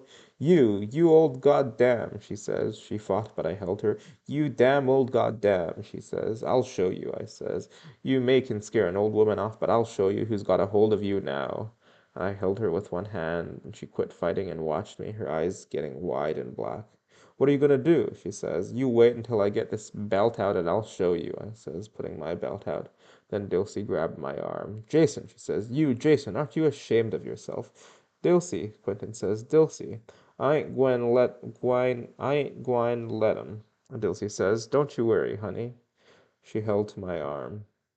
The belt came out and I jerked loose and flung her away. She stumbled into the table. She was so old she couldn't do anything any more than move hardily. But that's all right. We need someone in the kitchen to eat up the grub the young ones can't tote off. She came hobbling between us, trying to hold me again. Hit me then, she says, if nothing else, but hitting someone won't do you. Hit me, she says. You think I won't? I says.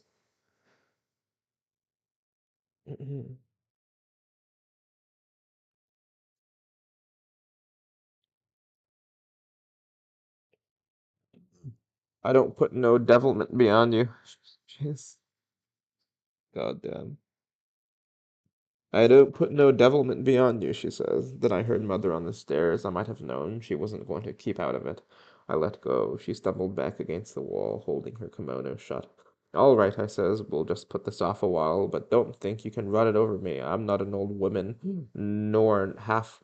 I'm not an old woman, nor an old half-dead nigger either. You damn little slut, I says. Dilsey, she says. Dilsey, I want my mother. Dilsey went to her. Now, she says, he ain't gwine so much lay his hand on you while you sit here. Mother came on down the stairs. Jason, he says. Dilsey. Now, Dilsey says, I ain't gwine let him touch you. She put her hand on Quentin. She knocked it down. You damn old nigger, she says. She ran toward the door. Dilsey. Mother says on the stairs. Quentin ran up the stairs, passing her. Quentin, Mother says. You, Quentin. Quentin ran on. I could hear her when she reached the top, then in the hall. Then the door slammed. Mother had stopped. Then she came on. Dilsey, she says. All right, Dilsey said. Yes'll come in. You go on and get that car and wait now, she says, so you can carry her to school.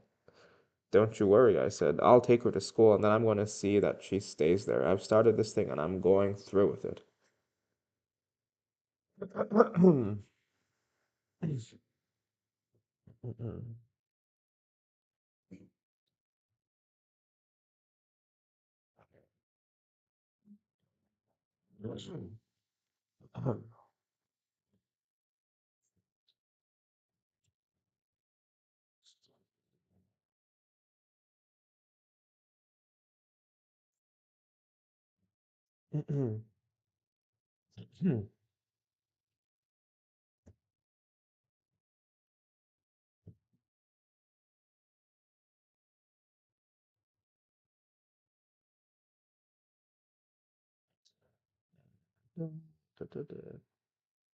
Jason, Mother says on the stairs. Go on now, Dilsey said, going towards the door.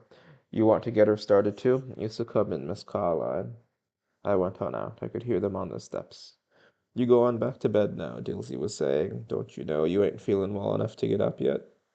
Go on back now. I'm going to see if she gets to school in time. I went out. I went on out the back to back the car out, and then I had to go all the way around to the front before I found them. I thought I told you to put that tire on the back of the car, I says. I ain't had any time, Lister says. Ain't nobody to watch him till Mommy get done in the kitchen. Yes, I says. I feed a whole damn kitchen full of niggers to follow around after him, but if I want an automobile tire changed, I'll have to do it myself. I ain't had nobody to leave him wid, he says. Then he begun moaning and slobbering. Take him on round to the back, I says. What the hell makes you want to keep him around here where people can see him?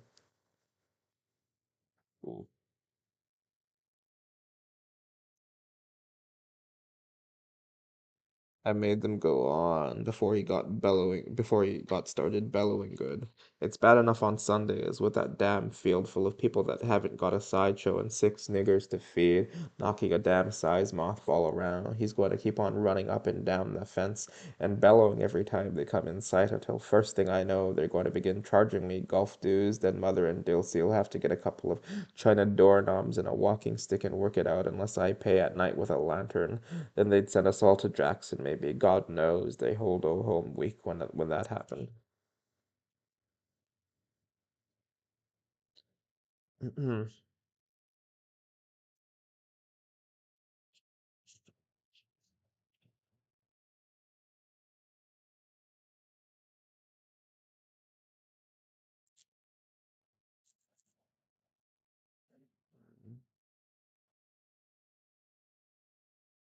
Then they'd send us all to Jackson, maybe. God knows they hold a home week when that happened. I went on back to the garage. There was the tire leaning against the wall, but damned if I was gonna put it damned if I was gonna put it on. I backed out and turned around. She was standing by the drive. I says, I know you haven't got any books. I just wanted to ask you what you did with them, if it's any of my business. Of course, I haven't got the right to ask, I said. I'm just the one that paid 11.65 for 'em last September. Mother buys my books, she says. They're not a cent of your money on me. I'd starve first. I mean, that's really interesting, right? Because he thinks the reason that he can be so entitled is because he pays for everyone and they're not like appreciative. But then um, Quentin is like, I'd rather starve than take any of your money. Yes, yes, I says. You tell your grandmother that and see what she says. You don't look all the way naked, I says, even if that stuff on your face does hide more of you than anything else you've got on. Right. Do you think your money or hers either paid for a cent of this? She says. Ask your grandmother, I says. Ask her what became of those checks. You saw her burn one of them, as I remember. She wasn't even listening, with her face all gummed up with paint and her eyes hard as a feist dog's. Do you know what I'd do if I thought your money or hers? Wait. Do you know what I'd do if I thought your mother or hers either bought 1 cent of this? She says, putting her hand on her dress. What would you do? I says. Wear a barrel? I'd tear it right off and throw it into the street, she says. You don't believe me? Sure you would, I said. You do it every time. See if I wouldn't, she says. She grabbed the neck of her dress in both hands and made like she would tear it. You tear that dress, I said, and I give you a whipping right here that you'll remember all your life. See if I don't, she says. Then I saw that she really was going to tear it right off of her. By the time I got the car stopped and grabbed her hands, there was about a dozen people looking. It made me so mad for a minute that it kind of blinded me.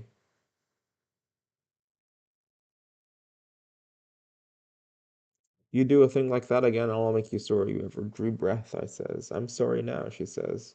She quit, and then her eyes turned kind of funny, and I says to myself, if you cry here in this car on the street, I'll whip you.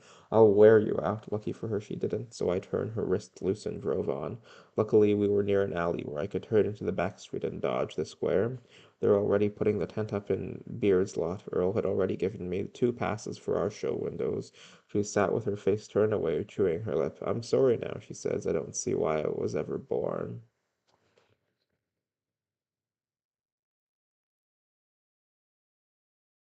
And I know of at least one other person that don't understand all he knows about that, I says. I stopped in front of the schoolhouse. The bell had rung, and the last of them was going in. You're on time for once, anyway, I says. Are you going in there and stay there, or am I coming with you and make you? She got out and banged the door. Remember what I say, she says. I mean it. Let me hear one more time that you are slipping up and down back alleys with those damn squirts. She turned back at that. I don't slip around, she says. I dare anyone to know anything I do, to know everything I do. And they all know it too, I says. Everybody in this town knows what you are, but I won't have it anymore. You hear? I don't care what you do myself, I says, but I got a position in this town, and I'm not going to have any member of my family going down like a nigger wench. You hear me? I don't care, she says. I'm bad and I'm going to hell, and I don't care. I'd rather be in hell than anywhere where you are.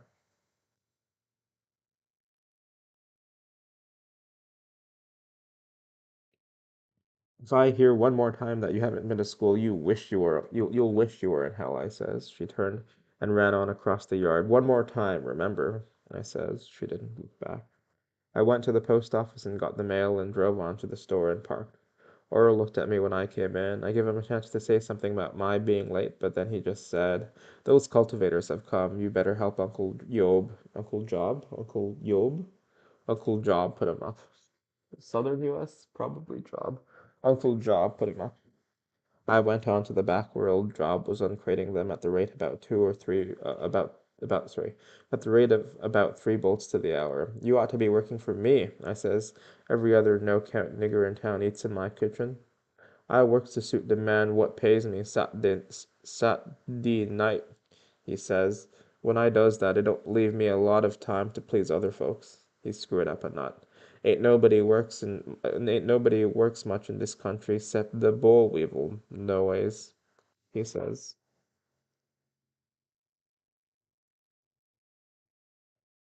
What's the boll weevil?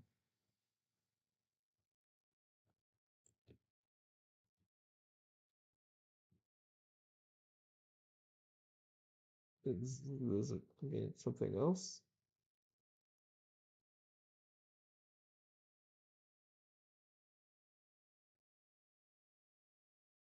I see.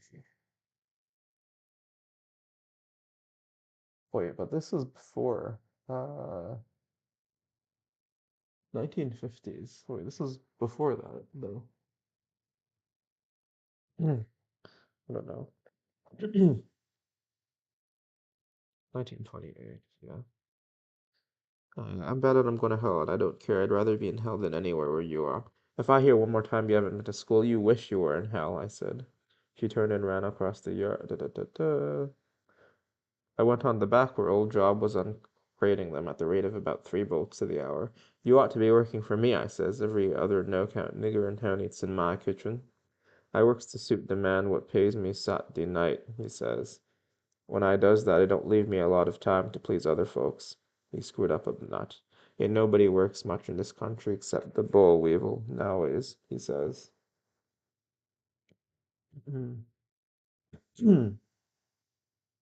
Yeah.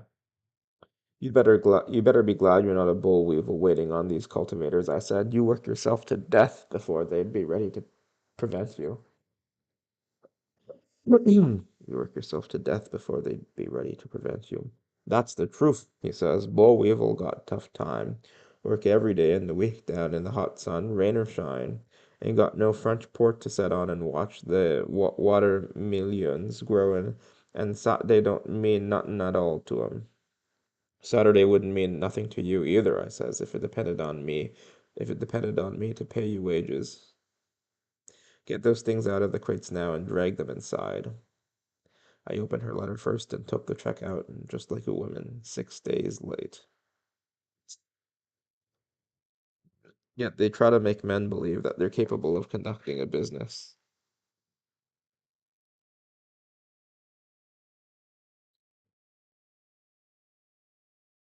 How long would a man that thought the first of the month came on the sixth last in business? And like as not, when they sent me the bank statement out, she would want to know why I never deposited my salary until the sixth. Things like that never occur to a woman. I had no answer to my letter about Quentin's Easter dress. Did it arrive all right? I've had no answer to the last 2 letters I wrote her, though the check in the second one was cashed with the other check. Is she sick? Let me know at once, or I'll come there and see for myself. You promised you would let me know when she needed things. I will expect to hear from you before the 10th. No, you'd better wire me at once. You are opening my letters to her. I know that as well. If I were looking at you, you'd better wire me at once about her to this address. This is Caddy, I guess.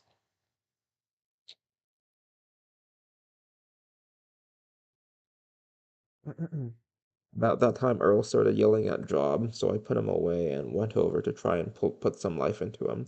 What this country needs is white labor. Get these damn trifling niggers starved for a couple of years, then they'd see what a soft thing they have.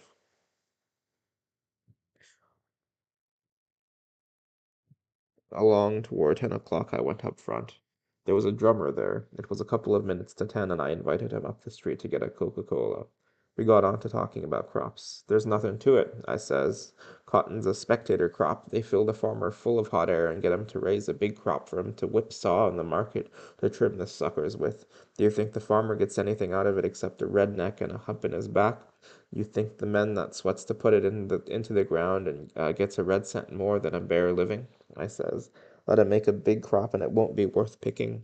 Let him make a small crop and he won't have enough to gin. And what for? So a bunch of damn Eastern Jews. I'm not talking about men of the Jewish religion, I says. I've known some Jews that were fine citizens. You might be one yourself, I says. No, he says, I'm an American. No offense, I says. I give every man his due, regardless of religion or anything else. I have nothing against Jews as an individual, I says. It's just the race. You'll admit that they produce nothing. They follow the pioneers in a new country and sell them clothes.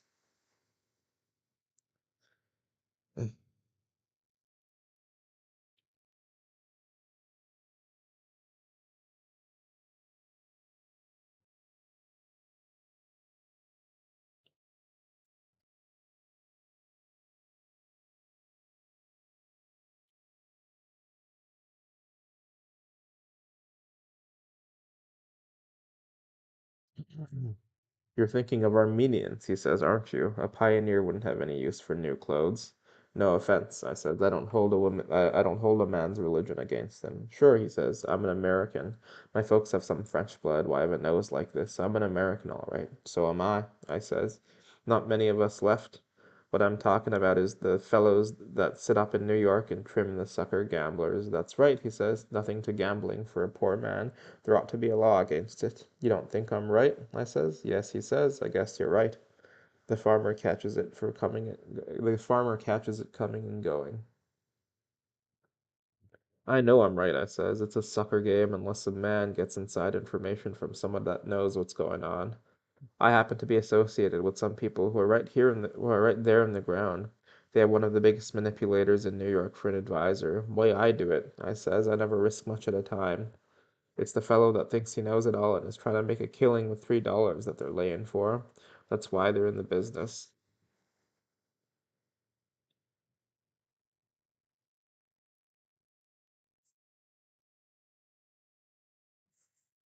When that struck 10, I went up to the telegraph office.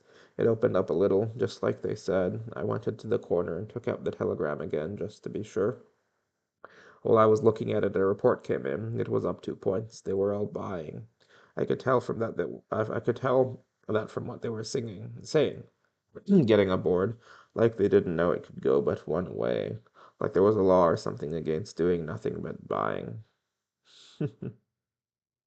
Well, I reckon those Eastern Jews have got to live too, but I'll be damned if that hasn't come to a pretty pass when any damn foreigner that can't make a living in the country where God put him can come to this one and take money right out of an American's pockets. It was up 2 points more, 4 points, but hell, they were right there and knew what was going on.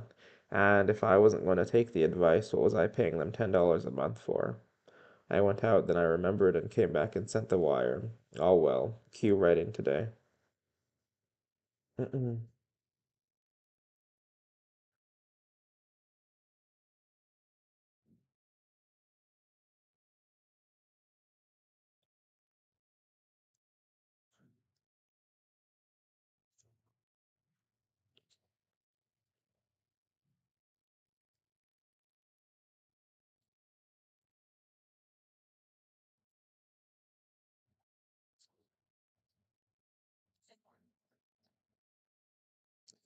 All well. Q writing today. Q, the operator says. Yes, I says. Q, can't you spell Q? I just asked to be sure, he says. You send it like I wrote it, and I'll guarantee you to be sure, I says. Send it collect. What are you sending, Jason? Doc Wright says, looking over my shoulder. Is that a code message to buy? That's all right about that, I says. You boys use your own judgment. You know about it than those New York folks do. Well, I ought to, Doc says. I'd saved money this year raising it at 2 cents a pound. Another report came in. It was down a point. Jason's selling, Hopkins says. Look at his face.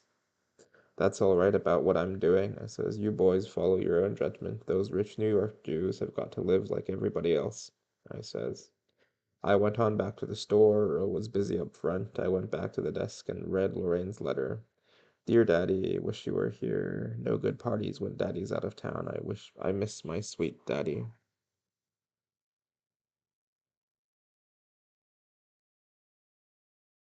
I reckon she does. Last time I gave her $40. Gave it to her.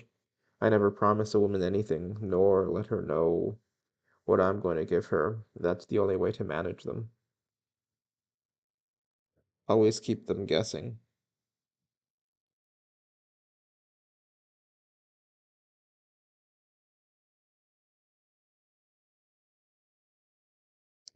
If you can't think of any other way to surprise them, give them a bust in the jaw. What the fuck? I tore it up and burned it over the spittoon. I make it a rule never to keep a scrap of paper bearing a woman's hand, and I never write them at all. Lorraine is always after me to write to her, but I says anything I forgot to tell you. Wait, Lauren is always after me to write to her, but I says anything I forgot to tell you will save till I get to Memphis again. But I says I don't mind you writing me now and then in a plain envelope, but if you ever try to call me up on the telephone, Memphis won't hold you, I says. I says when I'm up here I'm one of the boys, but I'm not going to have any women calling me on the telephone. Here I says, giving her the $40. If you ever get drunk and take a notion to call me on the phone, just remember this and count to 10 before you do it. When'll that be? She says. What? I says. When you coming back? She says. Rain. Is this her?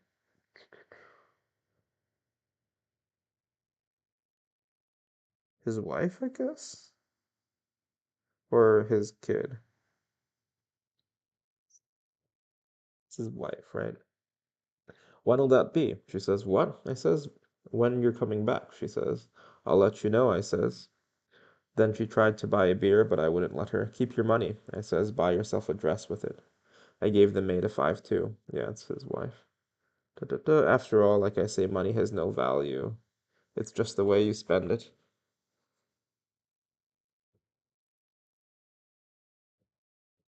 Don't belong to anybody, so why try to hoard it?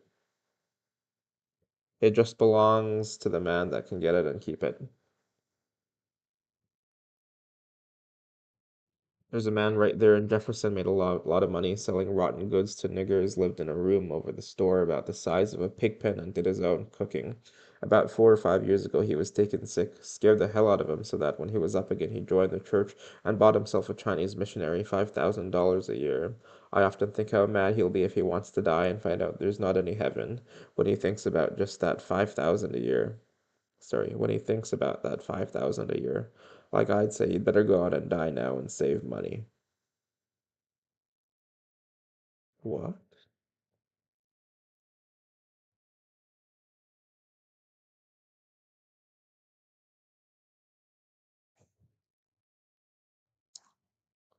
Hmm. When it was burned good, I was just about to shove the others into my coat when all of a sudden something told me to open Quentin's before I went home. But about that time, Earl started yelling for me up front, so I put them away and went and waited on the damned redneck when he spent 15 minutes deciding on whether he wanted a 20-cent hamstring or a 35-cent one. You'd better take that good one, I said. I says. How do you fellows ever expect to get ahead trying to work with cheap equipment? If this one ain't any good, he says, why have you got it on sale? I didn't say it wasn't any good, I says. I said it's not as good as that other one.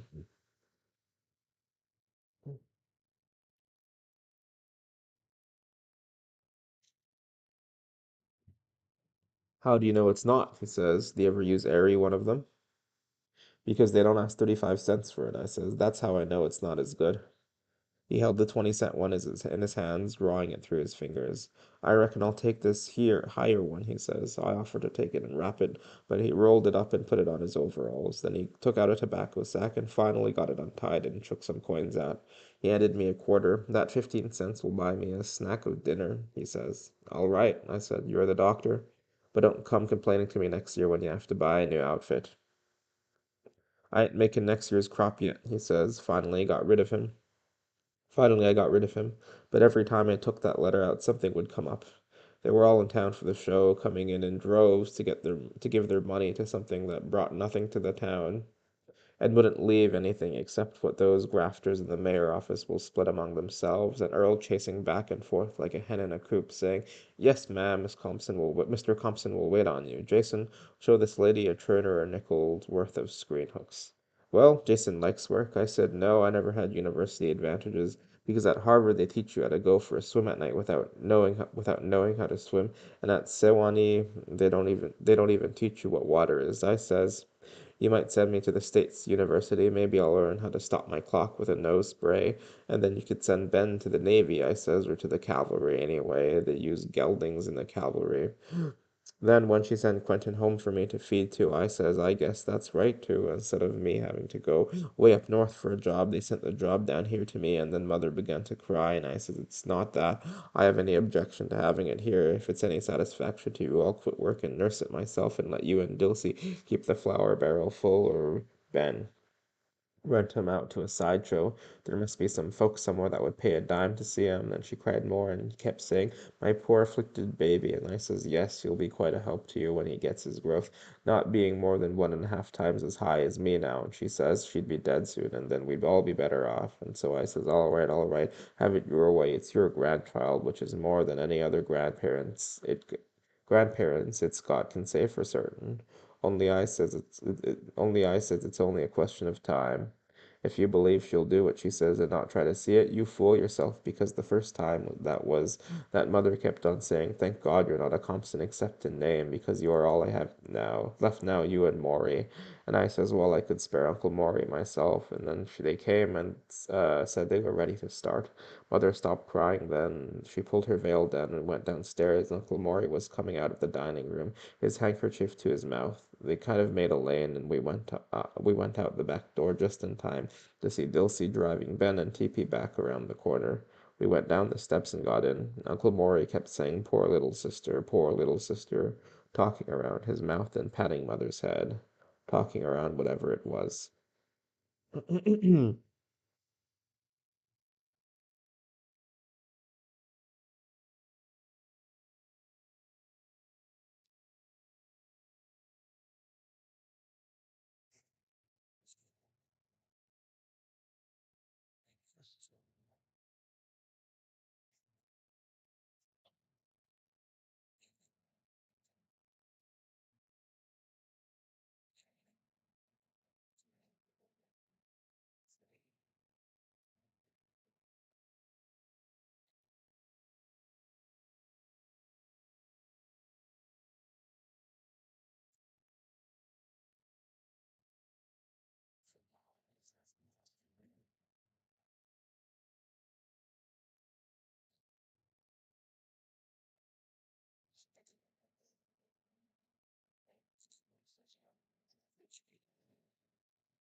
Have you got your band on? She says. Why don't they go on before Benjamin comes out and makes a spectacle? Poor little boy, he doesn't know. He can't even realize. There, there, Uncle Maury says, patting her head, talking around his mouth. It's better so. Let him be unaware of the bereavement until he has to. Other women have their children to support them in times like this, Mother says. You have Jason and me, he says. It's so terrible to me, she says, having the two of them like this in less than 2 years. There, he says. After a while, he kind of sneaked his hand to his mouth and dropped them out the window. Then I knew what I had been smelling. Clove stems. I reckon he thought that the least he could do at father's funeral, or maybe the sideboard thought it was still father and tripped him up when he passed. Like I say, if I had to sell something to send Quentin to Harvard, we'd all be a damn sight better off if he sold that sideboard and bought himself a one-armed straitjacket with part of the money. I reckon the reason all the Compson gave out before it got to me, like Mother says, is that he drank it up. At least I've never heard of him offering to sell anything to send me to Harvard.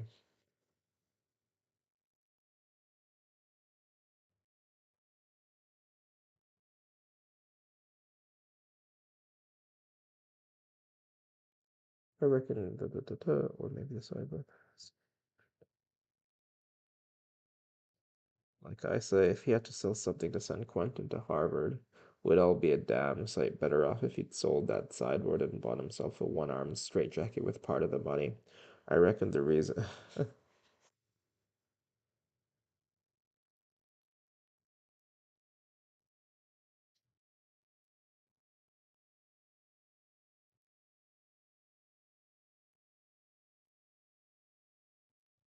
I reckon the reason all the Compson gave out before it got to me, like Mother said, is that he drank it up. At least I never heard of him offering to sell anything to send me to Harvard. So he kept on patting her hand, saying, poor little sister, patting her hand with one of the black gloves that we got the bill for 4 days later because it was the 26th, because it was the same day 1 month that father went up there and got it and brought it home and wouldn't tell anything about where she was or anything, and mother crying and saying, and you didn't even see him? You didn't even try to get him to make some provision for it? And father says, no, she shall not touch his money, not 1 cent of it. And mother says, he can be forced to by law. He can prove nothing unless Jason Compson, she says, were you fool enough to tell? Hush, Caroline, father said, and then he sent me to help Dilsey get that old cradle out of the attic, and I says, well, they brought my job home tonight because all the time we kept hoping they'd get things straightened out, and he'd keep her because mother kept saying she would at least have enough regard for the family not to jeopardize my chance after she and Quentin had theirs. Wait, I'm confused.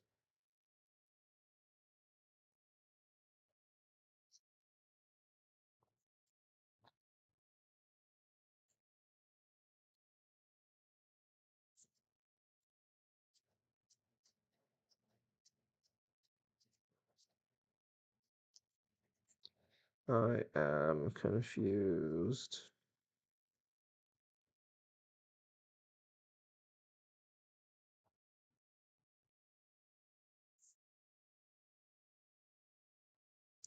Didn't wait. Because it was the same day 1 month that father went up there and got it and brought it home. I wouldn't tell anything about where she was or anything. And mother crying and saying, and you didn't even see him? You didn't even try to get him to make any provision for it? And father says, no, she shall not touch his money, not 1 cent of it. And mother says he can be forced to by law. She can prove nothing unless Jason comes. And she says, were you fool? Are they talking about Caddy? Because that's not her kid, or not her husband's kid or something.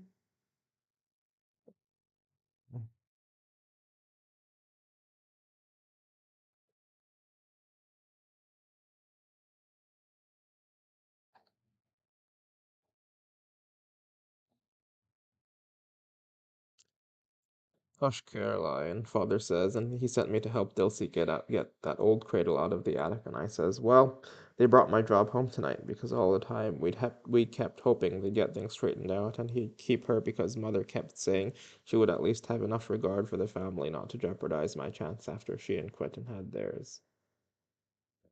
And where else does she belong? Dilsey said. Who else Gwen raised her except me? And I raised every one of y'all. And a damn fine job you've made of it, I says. Okay, so now she's talking about Quentin, the younger.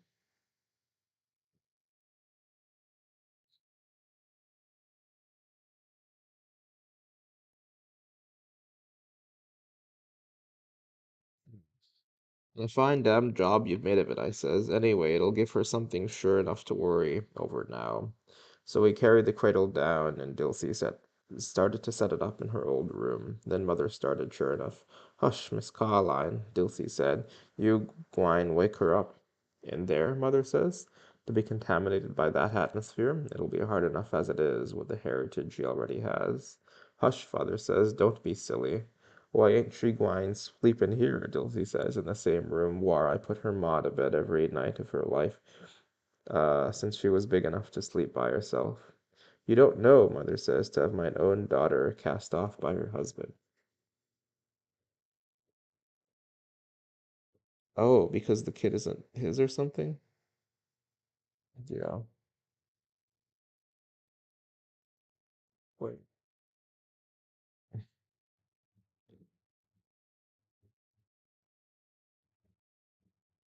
who's his father?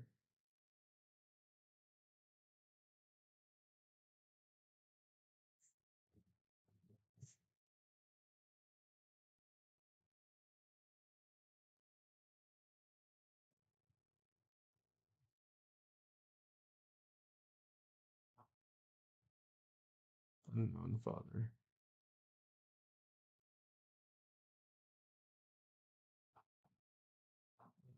Where are the...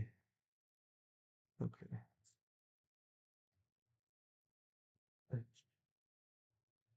I see, I see. I,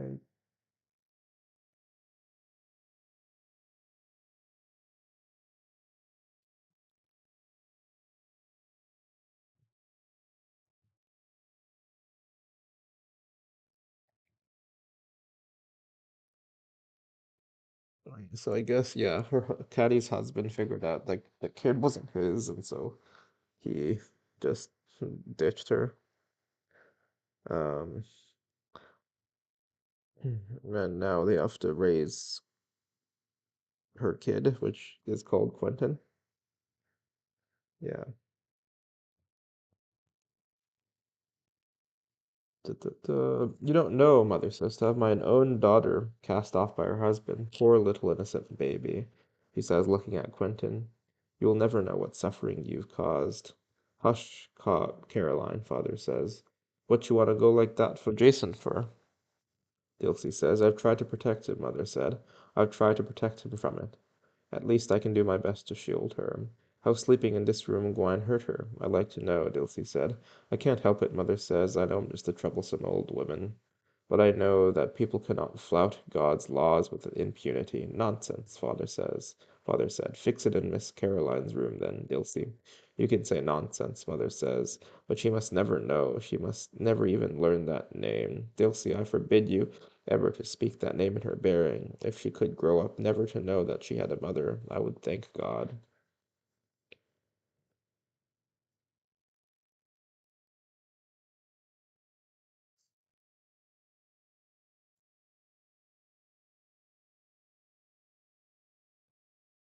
I see.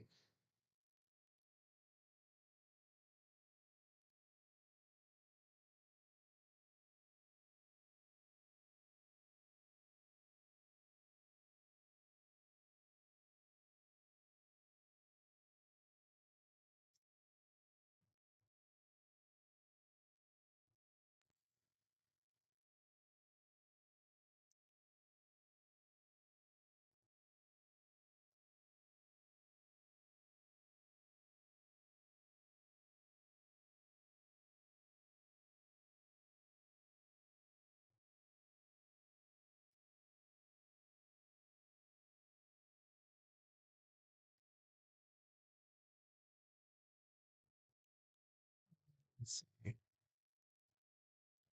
Don't be a fool, Father says. I have never interfered with the way you brought them up, Mother says, but now I cannot stand any more. We must decide this now tonight. Either that name is never to be spoken in her hearing, or she must go, or I will go. Take your choice. Hush, Father says. You are just upset. Fix it in here, Dilsey.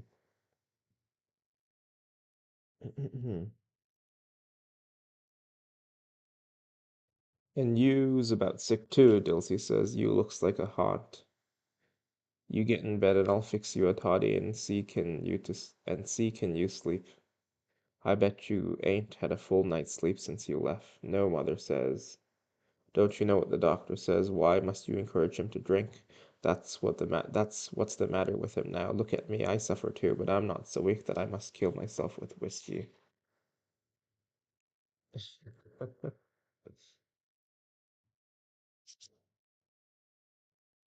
Fiddlesticks, Father says. What the doctors know. They make their livings advising people to do whatever they are not doing at the time, which is the extent of anyone's knowledge of the degenerate ape. You'll have a minister in to hold my hand next. And Mother cried, and he went out. Went downstairs, and I heard the sideboard. I woke up and heard him going down again. Mother had gone to sleep or something because the house was quiet at last. He was trying to be quiet too, because I couldn't hear him, only the bottom of his nightshirt and his bare legs in front of the sideboard. Dilsey fixed the candle and undressed her and put her in it. She never had waked up since he brought her in the house. She's pretty near too big for it, Gilsey says. Dar now, I gwine spread me a pallet right across the hall so you won't need to get up in the night. I won't sleep, Mother says. You go on home. I won't mind. I'll be happy to give the rest of my life to her if I can just prevent. Hush now, Dilsey says. We gwine take care of her. And you go on to bed now, too, she says to me. You got to go to school tomorrow. So I went out, then Mother called me back and cried on me a while. You are my only hope, she says. Every night I thank God for you. While we were waiting there for him to start, she says, thank God. If he had to be taken too, it is just you left in me and not Quentin. Thank God you are not a Compson, because all I have left now is you and Maury. And I says, well, I could spare Uncle Maury myself. Well, he kept on patting her head with his back glove, taking away from her, talking away from her. He took them off when his turn with the shovel came. He got up near the first when they were holding the umbrellas over them, snapping every now and then and trying to kick the mud off their feet and sticking to the shovels, so they'd have to knock it off, making a hollow sound when it fell on it. And when I stepped back around the hack, I could see him behind a tombstone, taking another one out of a bottle. I thought he was never going to stop because I had on my new suit too, but it happened that there wasn't much mud on the wheels yet. Only Mother saw it, and I says, I don't know when you'll ever have another one. And Maury says, now, now, don't you worry at all. You have me to depend on, always. And we have, always. The fourth letter was from him, but there wasn't any need to open it. I could have written it myself or recited it to her from memory, adding another $10 just to be safe. But I had a hunch about that other letter. I just felt that it was about time she was up to some of her tricks again. She got pretty wise after that first time. She found out pretty quick that I was a different breed of cat from father. When they began to get it filled up to the top, towards the top, Mother started crying, sure enough. So Uncle Maury got in with her and drove off. He says, you can come in with with somebody. They'll be glad to give you a lift, and I'll I'll have to take your mother on, and I thought about saying yes, you ought to brought two bottles instead of just one only. I thought about where we were, so I let him go on. Little they cared how what I got, because then mother could have taken a whale of a time being afraid I was taking pneumonia.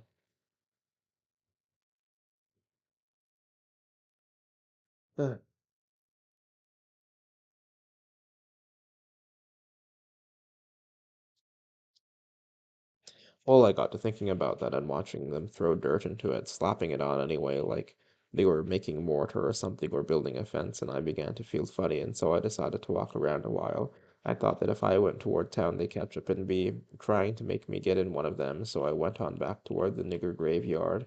I got under some cedars where the rain didn't come much, only dripping now and then, where I could see where they got through and went away. After a while, they were all gone, and I waited a minute and came out.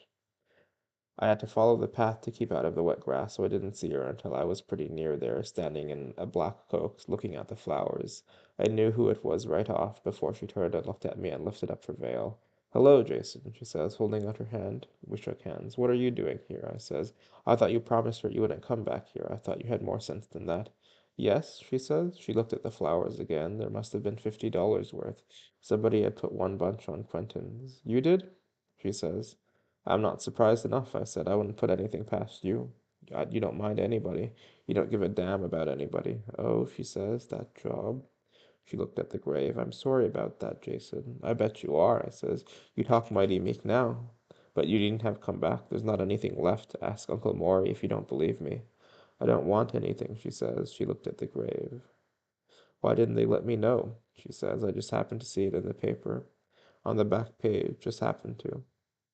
I didn't say anything. We stood there looking at the grave, and then I got to thinking about when we were little and one thing and another, and I got to feeling funny again, kind of mad or something, thinking about how we'd have Uncle Maury around the house all the time, running things like the way he left me to come home in the rain by himself. I says, "A fine lot you care, sneaking in here as soon as he's dead. But it won't do you any good. Don't think that you can't take advantage of this to come sneaking back. If you can't stay on the horse you've got, you'll have to walk," I says. "We don't even know your name at the house," I says. "Do you know that? We don't even know your name. You'd be better off if you were down here with him and Quentin," I says. "Do you know that?" "I know it," she says. "Jason," she says, looking at the grave, "if you fix it so I can see her a minute, I'll give you $50. "You haven't got $50, I said. "Will you?" she says, not looking at me. "Let's see it," I says. "I don't believe you got $50. I could see where her hands were moving under her cloak, and she held her hand out. Damn if it wasn't full of money. I could see two or three yellow ones. "Does he still give you money?" I says. "How much does he send you?" "I'll give you 100, she says. "Will you?" "Just a minute," I said. And just like I say, I wouldn't have her known it for $1,000. "Yes," she says. Just like you say, do it. Just so I can see her a minute. I won't beg or do anything. I'll go on right away." "Give me the money," I says. "I'll give it to you afterwards," she says. "Do you trust me?" I says. "No," she says. "I know you. I grew up with you." "You're a fine one to talk about trusting people," I says. "Well," I says, "I've got to get out of the rain. Goodbye. I made to go away." "Jason," she says. I stopped. "Yes," I says. "Hurry up. I'm getting wet." "All right," she says. "Here." There wasn't anybody in sight. I went back and took the money. She still held to it. "You'll do it?" she says, looking at me from under the veil. "You promise?" "Let go," I says. "You want somebody to come along and see us?" She let go. I put the money in my pocket. "You'll do it, Jason?" she says. "I wouldn't ask you if there was any other way." "You're damn right there is no other way," I says. "Sure, I'll do it. I said I would, didn't I? Only you'll have to do just like I say now."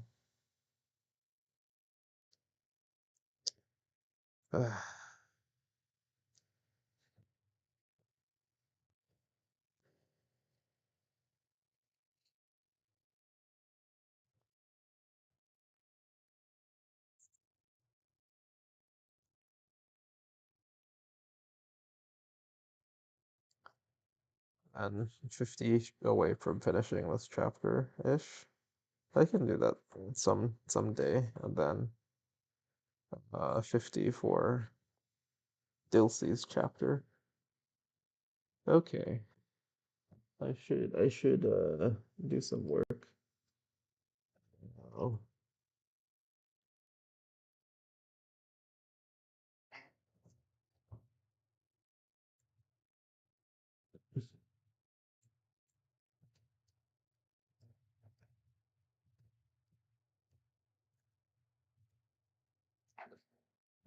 Ah, okay, let's switch this off, maybe make some food and then work on these correlation functions.